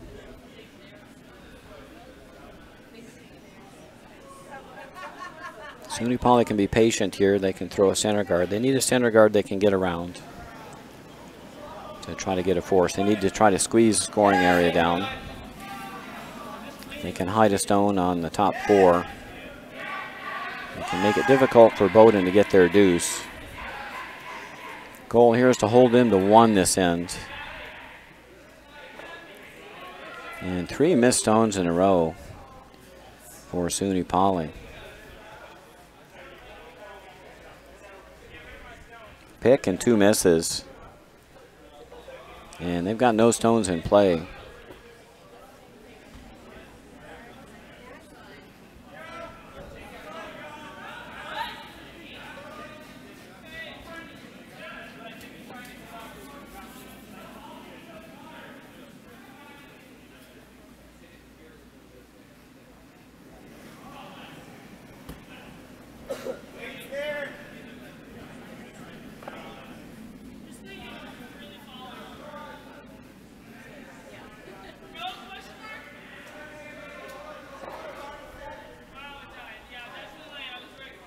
Another miss by Bowdoin, a gift for SUNY Poly. They need to make something happen here.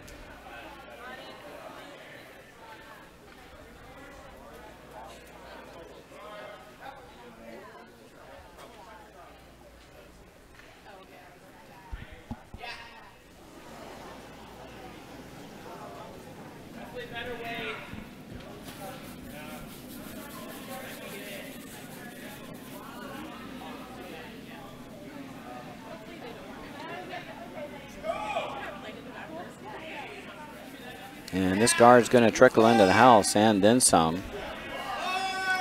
A little overcorrection. That's going to go right to the back of the house. That won't even be shot stone.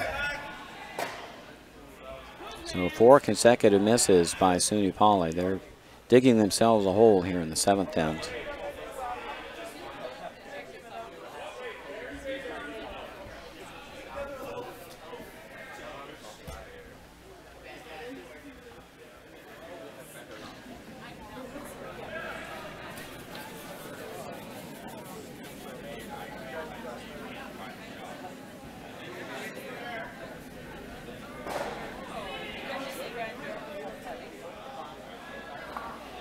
Isabella Bacour. And this draw attempt looks heavy. And will it find backing?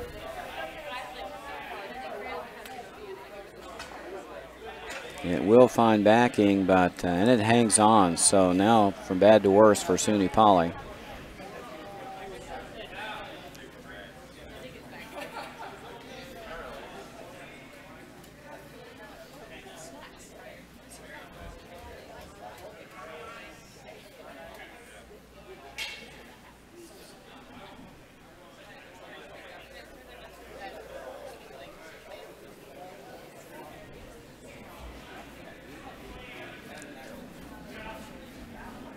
Now it's up to Jeremy Zhang, see if he can find some draw weight. SUNY Poly needs to hide a stone somewhere. All they've got's the corner guard. Good news for them is the other Bowdoin shot stones are only on the 12-foot.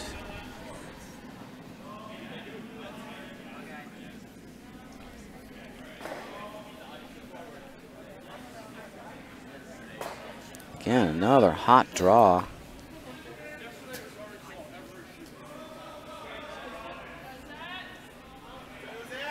And through the house here. Pretty soon, SUNY Poly may be looking to figure out how to hold them only to 2.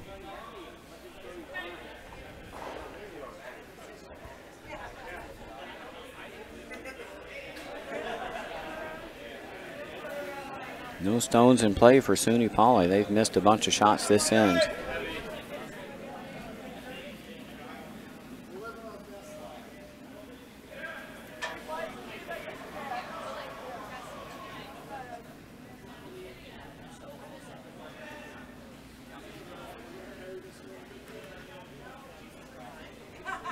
Well, Bowden gets around the corner guard, but they're going to go deep and out the back.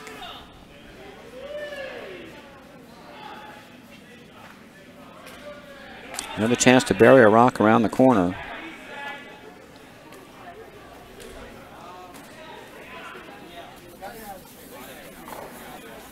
Even a short one here is usable by SUNY Poly. Can't use the ones in the back 12. If you throw them back there, they're not very good.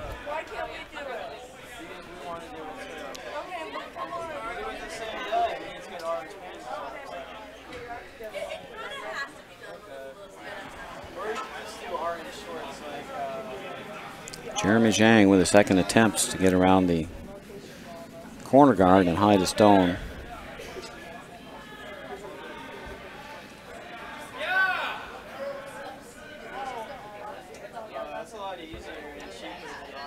The line's pretty good here. The only question is if they got the right weight. 14-4 hog to hog. It is quick. And that's going to go to the back 8. And that's fully buried. So a nice shot by Jeremy Zhang. Nice adjustment from his first one.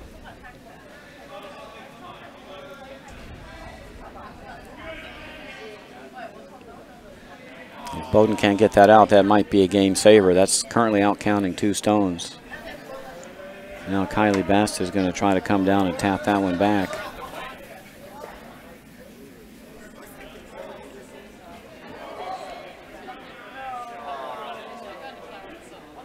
This one's cutting hard.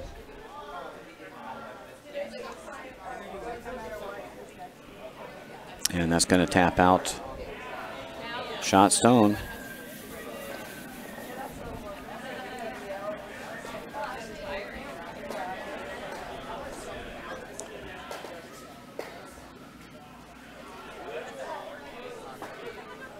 Blake's going to have to lock a freeze on here now.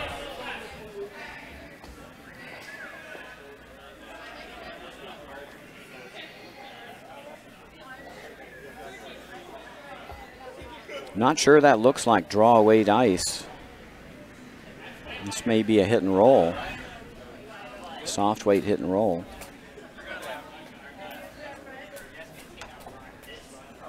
So much curl going this way, it's awfully hard to hide a stone behind that guard.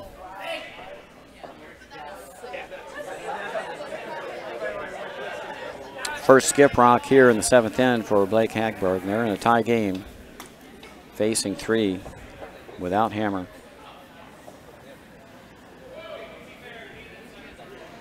And this looks like a soft weight hit and roll.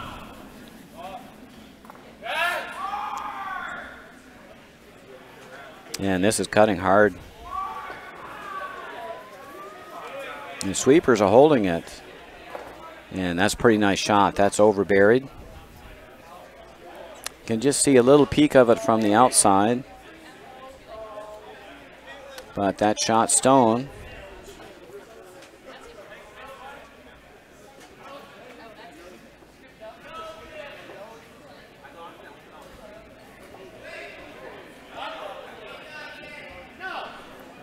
Nice shot by Blake Hagberg. Over curl just a titch, but still a good shot nevertheless.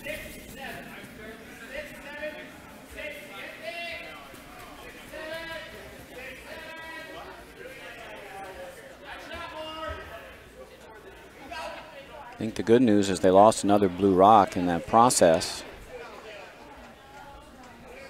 So now Bowden's only got the 1 counter in the rings, potentially.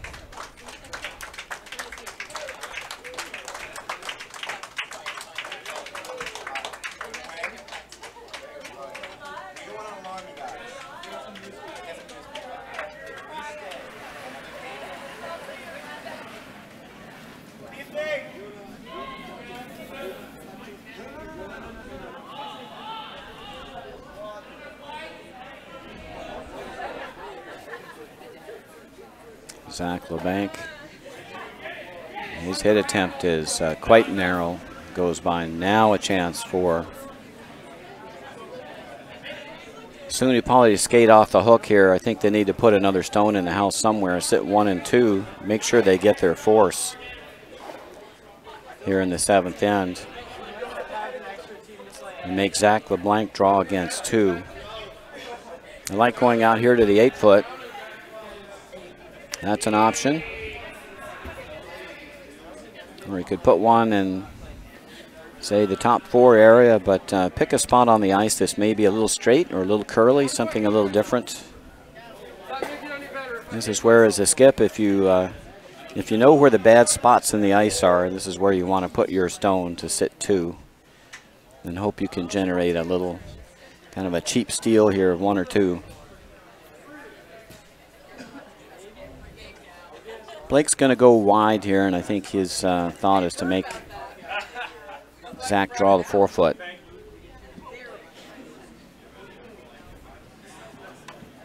If you put this just on the edge of the 4 into the 8, you can put a little doubt in the opposing skip's mind about whether they're hitting or drawing. Last rock for SUNY Poly this end. Blake Hagberg just looking to draw the other side, sit 2. Doesn't look like a lot of weight here. This needs to be full 12. Pounding it. They're still moving the rock. And it's just going to come up short. Just needed a couple more feet to sit 1-2.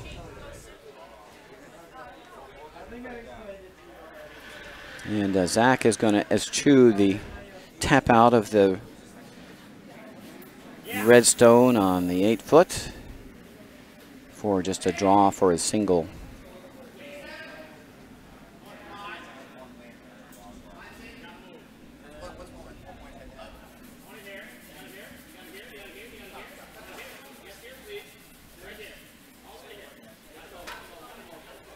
Come around tap back is probably there, but not an easy shot. So mission accomplished for SUNY Poly. They get their 4th here if Zach can draw full 8. Last rock, 7th end, or a semifinal game.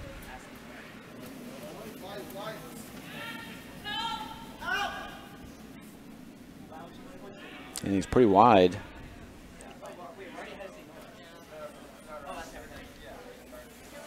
And it's going to be light, I think.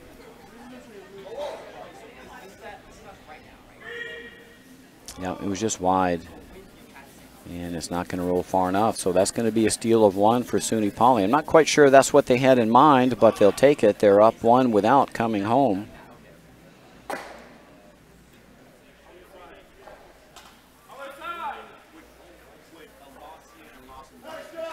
Bowden with the Blue Rocks will have the hammer here in the last end, trailing by 1.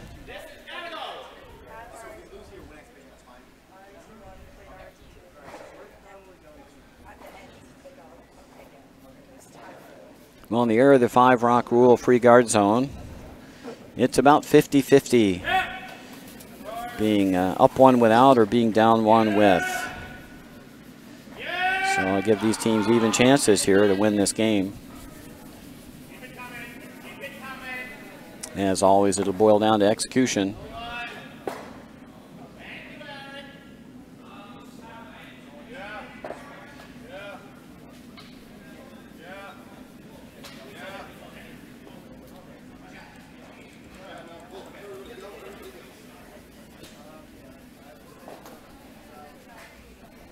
We've got some finals for you around the shed. I believe Syracuse just defeated Yale 6-3. So they advanced to the B final. RPI 1 defeated Hamilton 9-1, so they're on to the championship final. They'll join the winner of our feature game between SUNY Poly and Bowdoin. In our C semifinal, Villanova 2 defeated Colgate 12-0. In our other B semifinal game, RIT 1 has broken things open. They've now taken a 6-2 lead over their colleagues at RIT 2. And that's after 7 ends of play. They're playing the 8th now. And over on sheet 1 in our other C semifinal, we are all tied up 4-4 after 6, and they're playing 7th. Well, a couple center guards in play here on our feature game. So SUNY Poly needs to play for a soft steal here. They'll be okay with a force and playing an extra end, but can't be heavy here.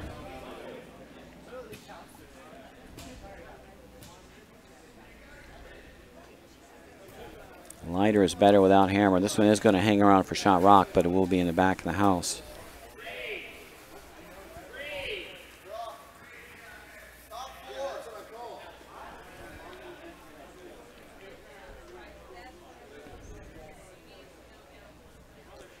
No time for jangly nerves now. Last end.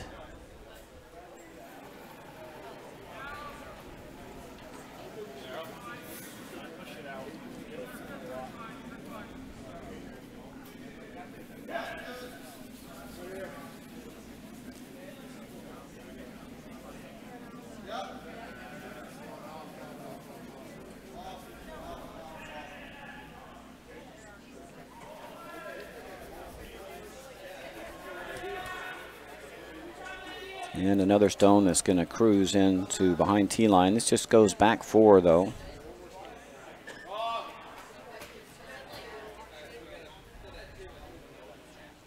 Still early in the end.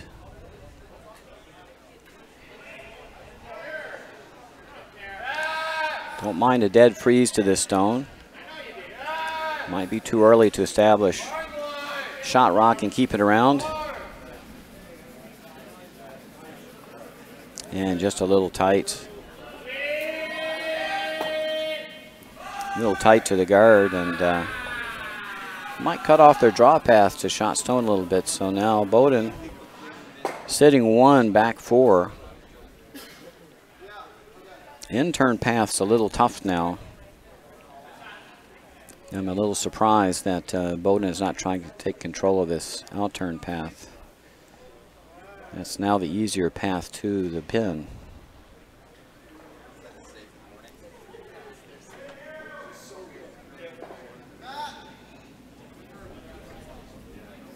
Probably has a little more curl on this in-turn side, but and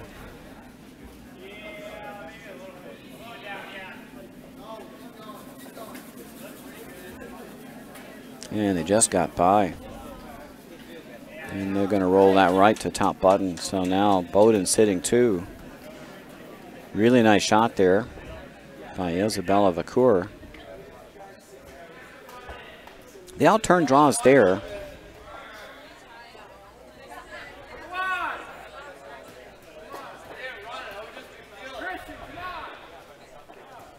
I think you can get right to the pin on this path.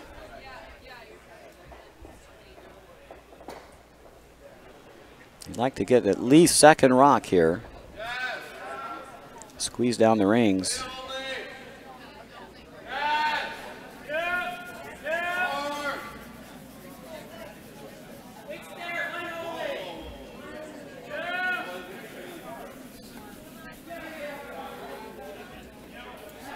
Oh, and that's a dandy.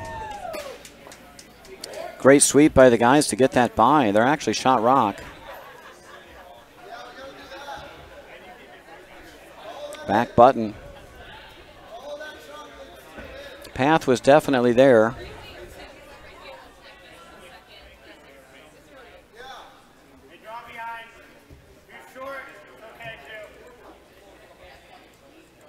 We have us another final in our B semifinal. RIT1 has defeated RIT2 6-2. They advance to the B final. Only 2 games remaining, our feature game, and on sheet 1, our C semifinal is still all tied up at 4. Wait, there is a new post. Penn has taken a 5-4 lead after 7 ends over SUNY Poly 2. SUNY Poly 2 will have the hammer coming home.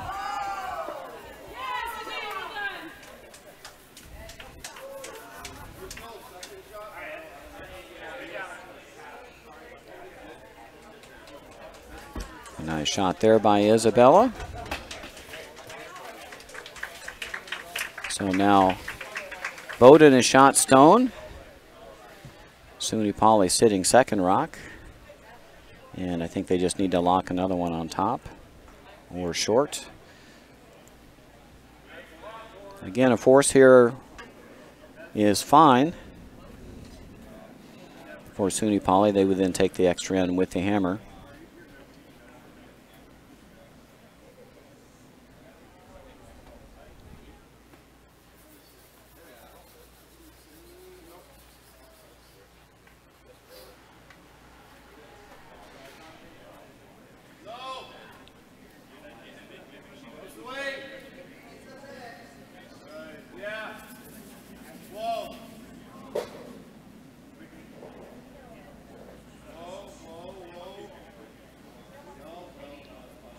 This one's hanging out a little wide.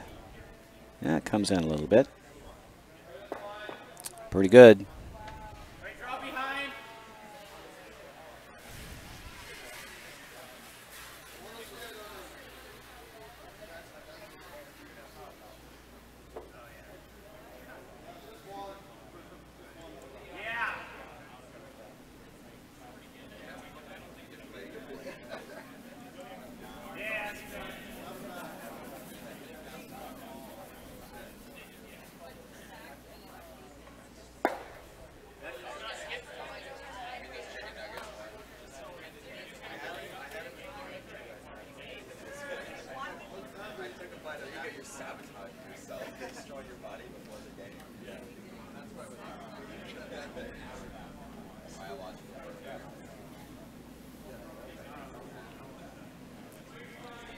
And this in-turn draw is just a bit heavy and wide.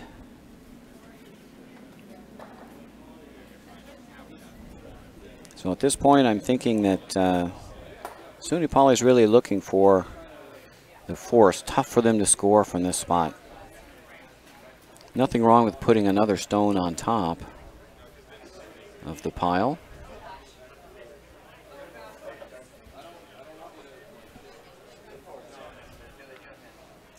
The problem is if you unlock the red stone in the back, you better have another red stone on top. So this stone on the back four is actually a lifesaver for SUNY Poly. If you want to get shot rock, you have to unlock that, but you got to be very careful that you don't, like go here, set up a terrible angle so that these two rocks will score.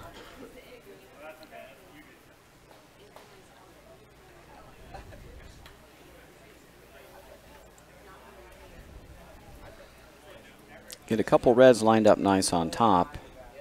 You can unlock that back blue.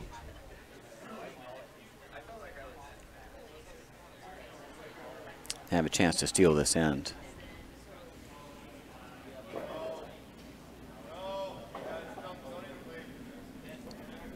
This is really heavy.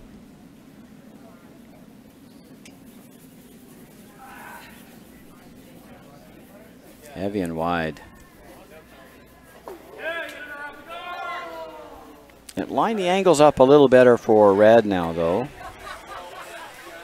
Now I'm not sure who shot. Very interesting. I believe Bowden is still shot, but now the angles are terrible for them.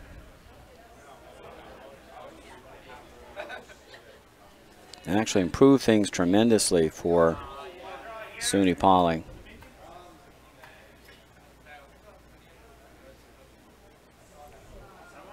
Now, if SUNY Poly can put another stone on top here and unlock the red, then they have a good chance to steal the end by tapping the pile.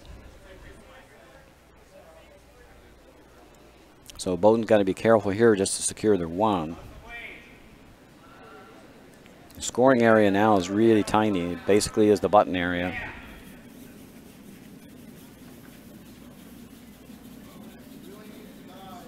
Last rock of the eighth end for third Kylie Best. They're just trying to drop another rock on top of this pile.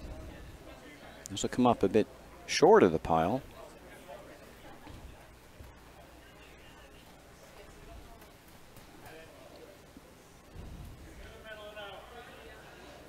Starting to shape up like we're headed to an extra end.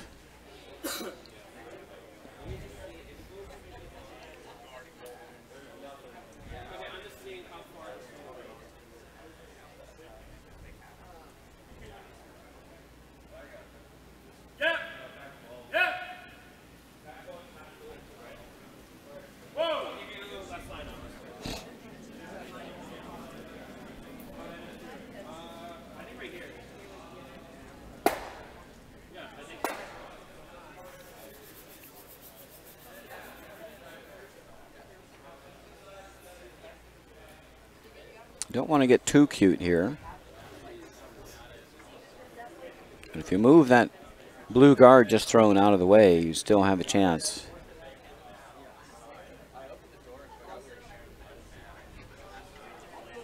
Maybe get shot rock if you could tap your top red.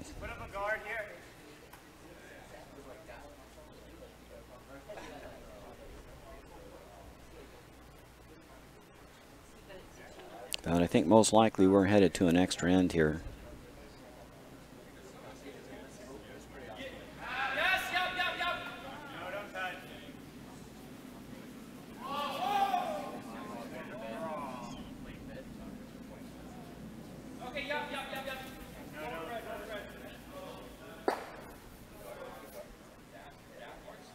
And that certainly opens up the path.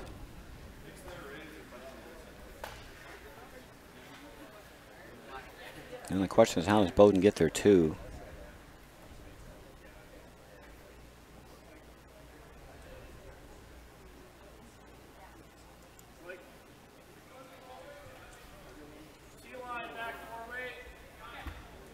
This may be their last shot to try to poke that up in the button area.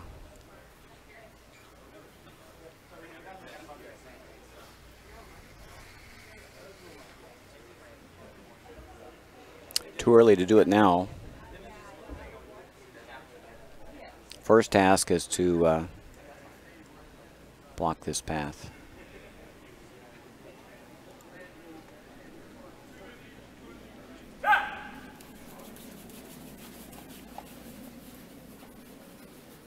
First skip rock for Bowden, 8th end.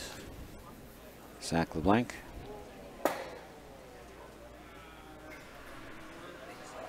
Looking to cover this tap on the pile, sitting on the button area.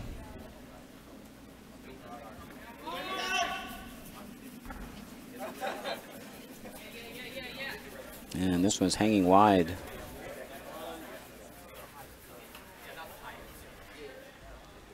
So now's your chance for SUNY Poly. If you think you can noodle these rocks around enough,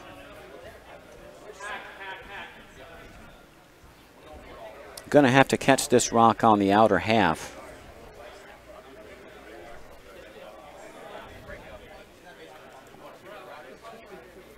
So the idea is you want to catch this rock on the outer half. This rock needs to spin over, and you're hoping this will come out enough that you can be shot stone. You are going to unlock the back in the process.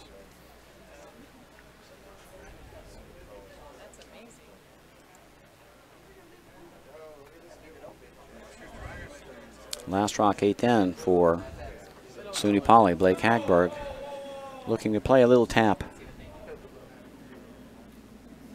Got to get by a blue guard.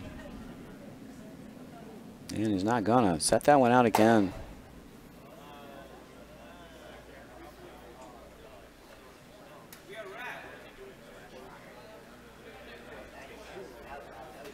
Good news for Blake is he covered up the angle raised tap up for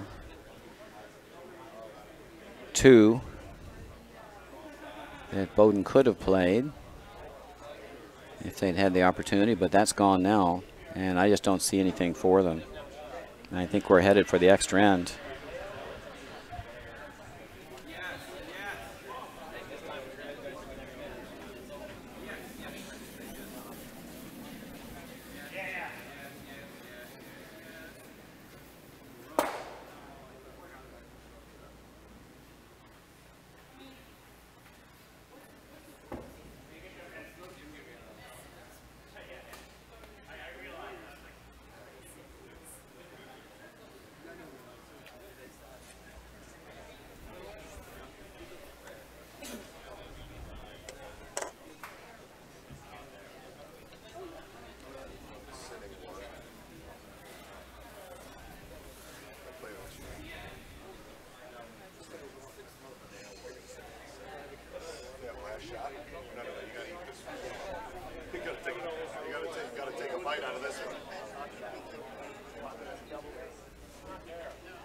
I don't think there's anything there.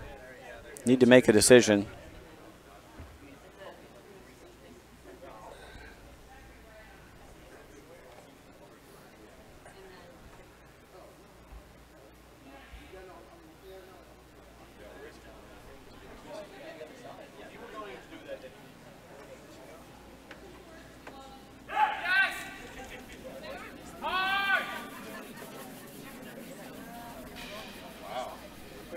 Go game or go home.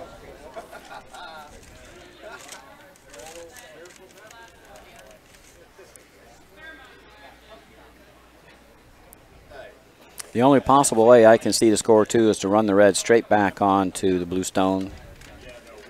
Extremely dangerous.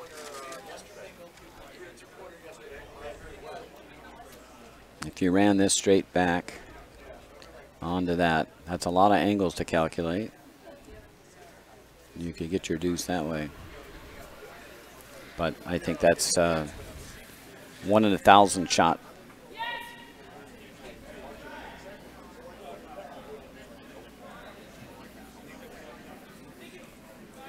So we're headed to an extra end here in our A championship playoff semifinal.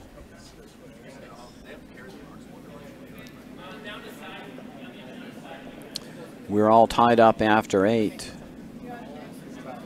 7-7.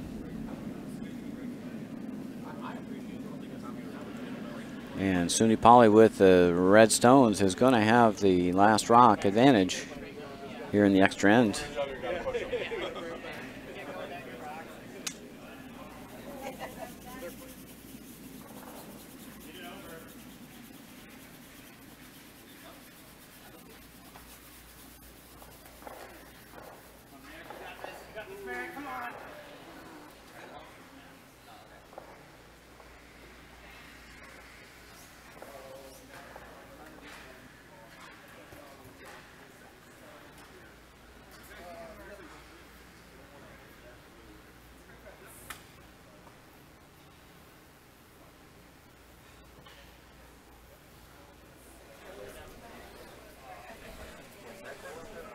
Our remaining game, which is our third flight championship semifinal. Pins leading SUNY Poly 2-5-4. SUNY Poly has last stone coming up. They're facing 2. Need to draw a full 8. They can do that, they'll go to an extra end.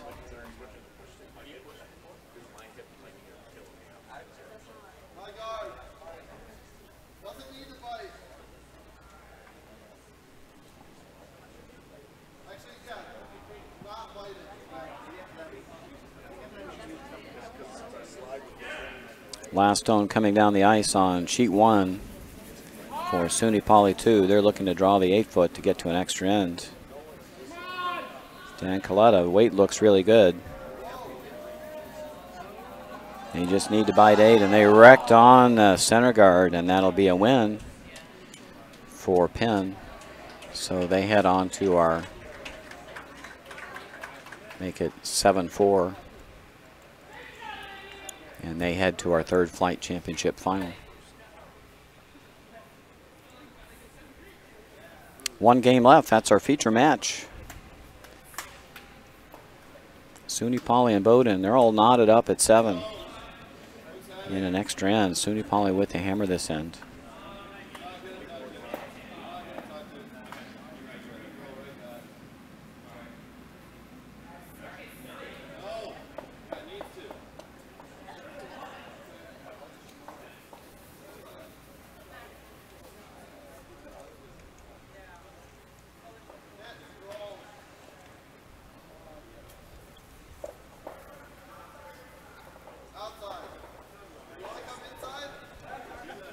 Surprised Bowdoin's chasing this rock. They've got to steal this end at all costs. They need to throw another guard here.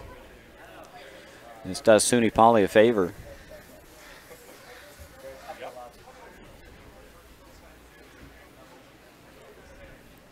If that red rock wins the end, then you're not stealing.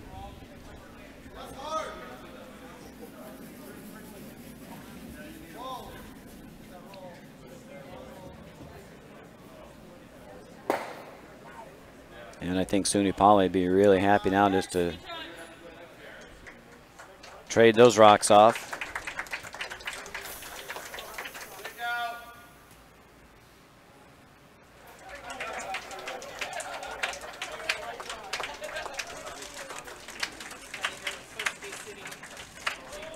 Jackson Lazafame, the takeout attempt.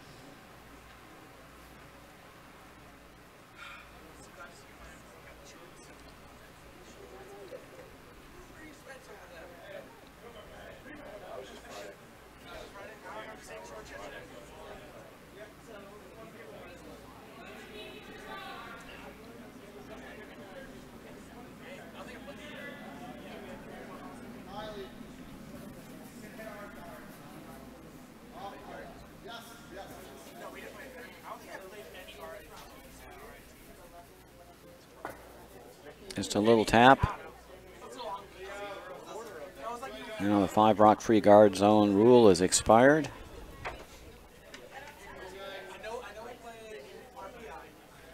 Now SUNY Poly can start killing some center guards. Those are staggered. If you hit those close to nose, they'll both go.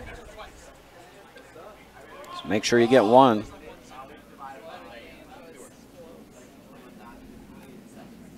You've got one. And almost got a couple.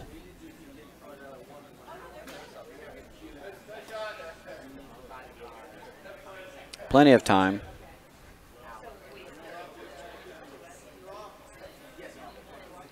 SUNY Poly just needs to keep that middle open so they have a chance to draw with their last or hit an open stone.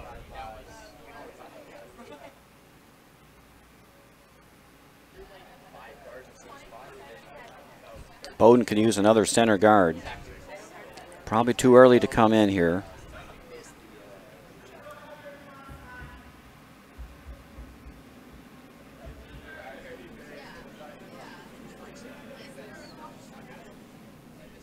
And this one is hot, hot, hot.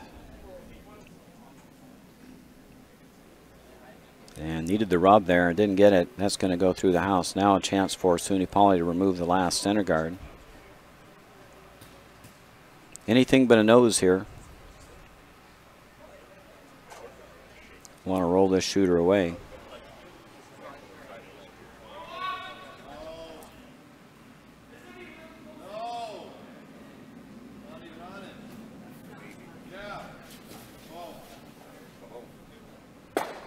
And a double.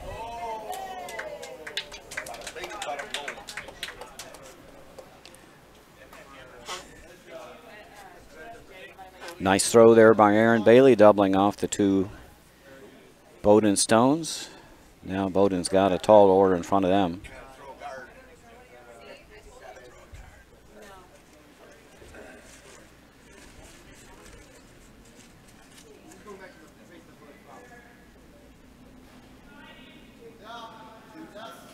I think if you're Bowdoin, you need to throw center guards here till the cows come home or till your last shot.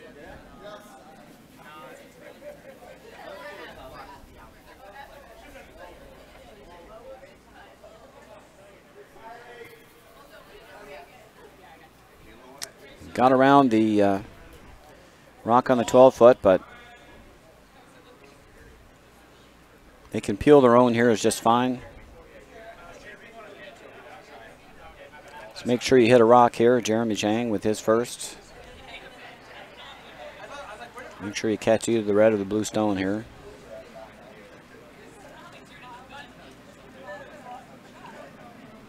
No sweep call yet. This looks like a good rock. You're going to chip out shot stone and need to roll the shooter away. Very nice shot by Jeremy Zhang. Good weight control there too. Didn't overthrow it. Nice board weight hit.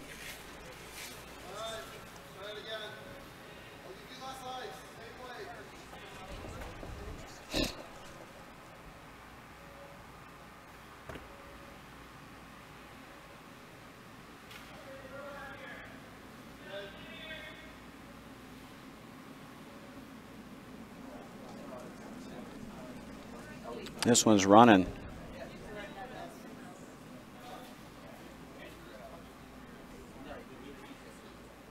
And no rub. I'd be tempted now to peel my own stone out of the top 12. Try to get all three of them. Double yourself. Look at the shooter. Yeah, Bowden's drawn around that stone once.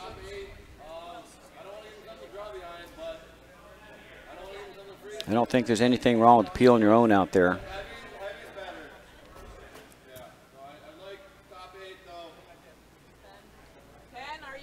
SUNY Poly still got the insurance rock on the edge of the sheet. That one's not very usable by Bowden.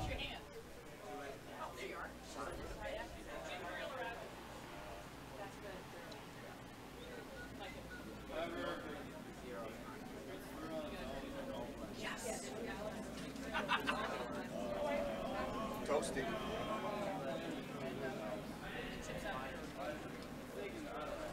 Well, this is probably the second best place for this rock, is not anywhere. Absolutely.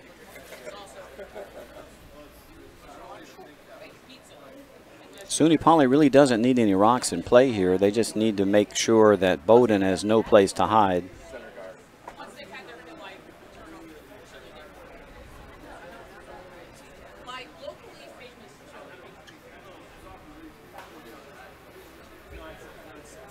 I like throwing one more center guard here. Then you're coming around anything you got for your last.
Okay, guard isn't the worst thing ever.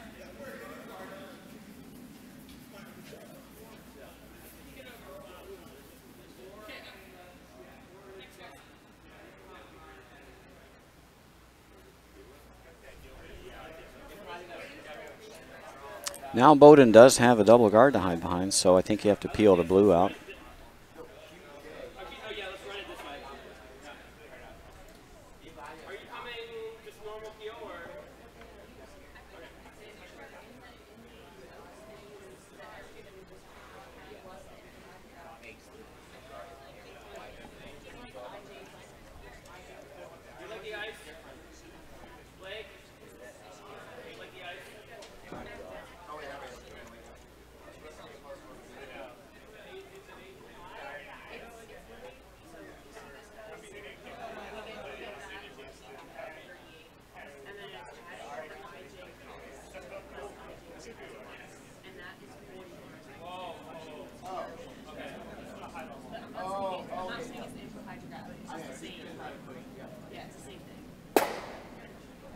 Nicely done.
It's going to be shot rock. Question is, will it bury? And no bury. Full open. Just need to hit it and make it go away. Don't have to hang around. Good throw. One room short.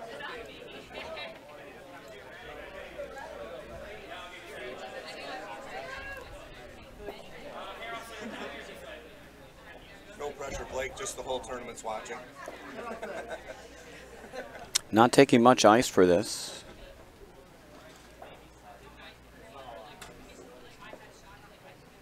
I think I'd be firing this rock. The juice is flowing here now. Last rock extra end. SUNY Poly 1 just needs to remove shot stone to win this game and advance to the championship final. On its way. Got to go hard.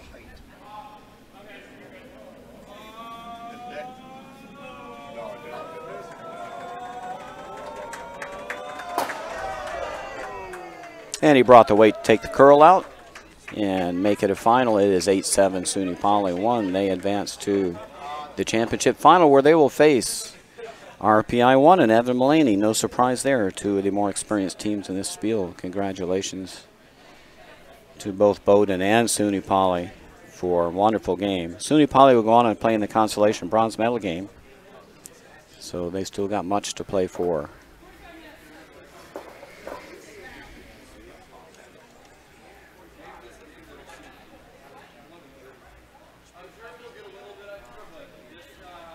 Hope you enjoyed the broadcast. We'll be back at 11:30 with championship final.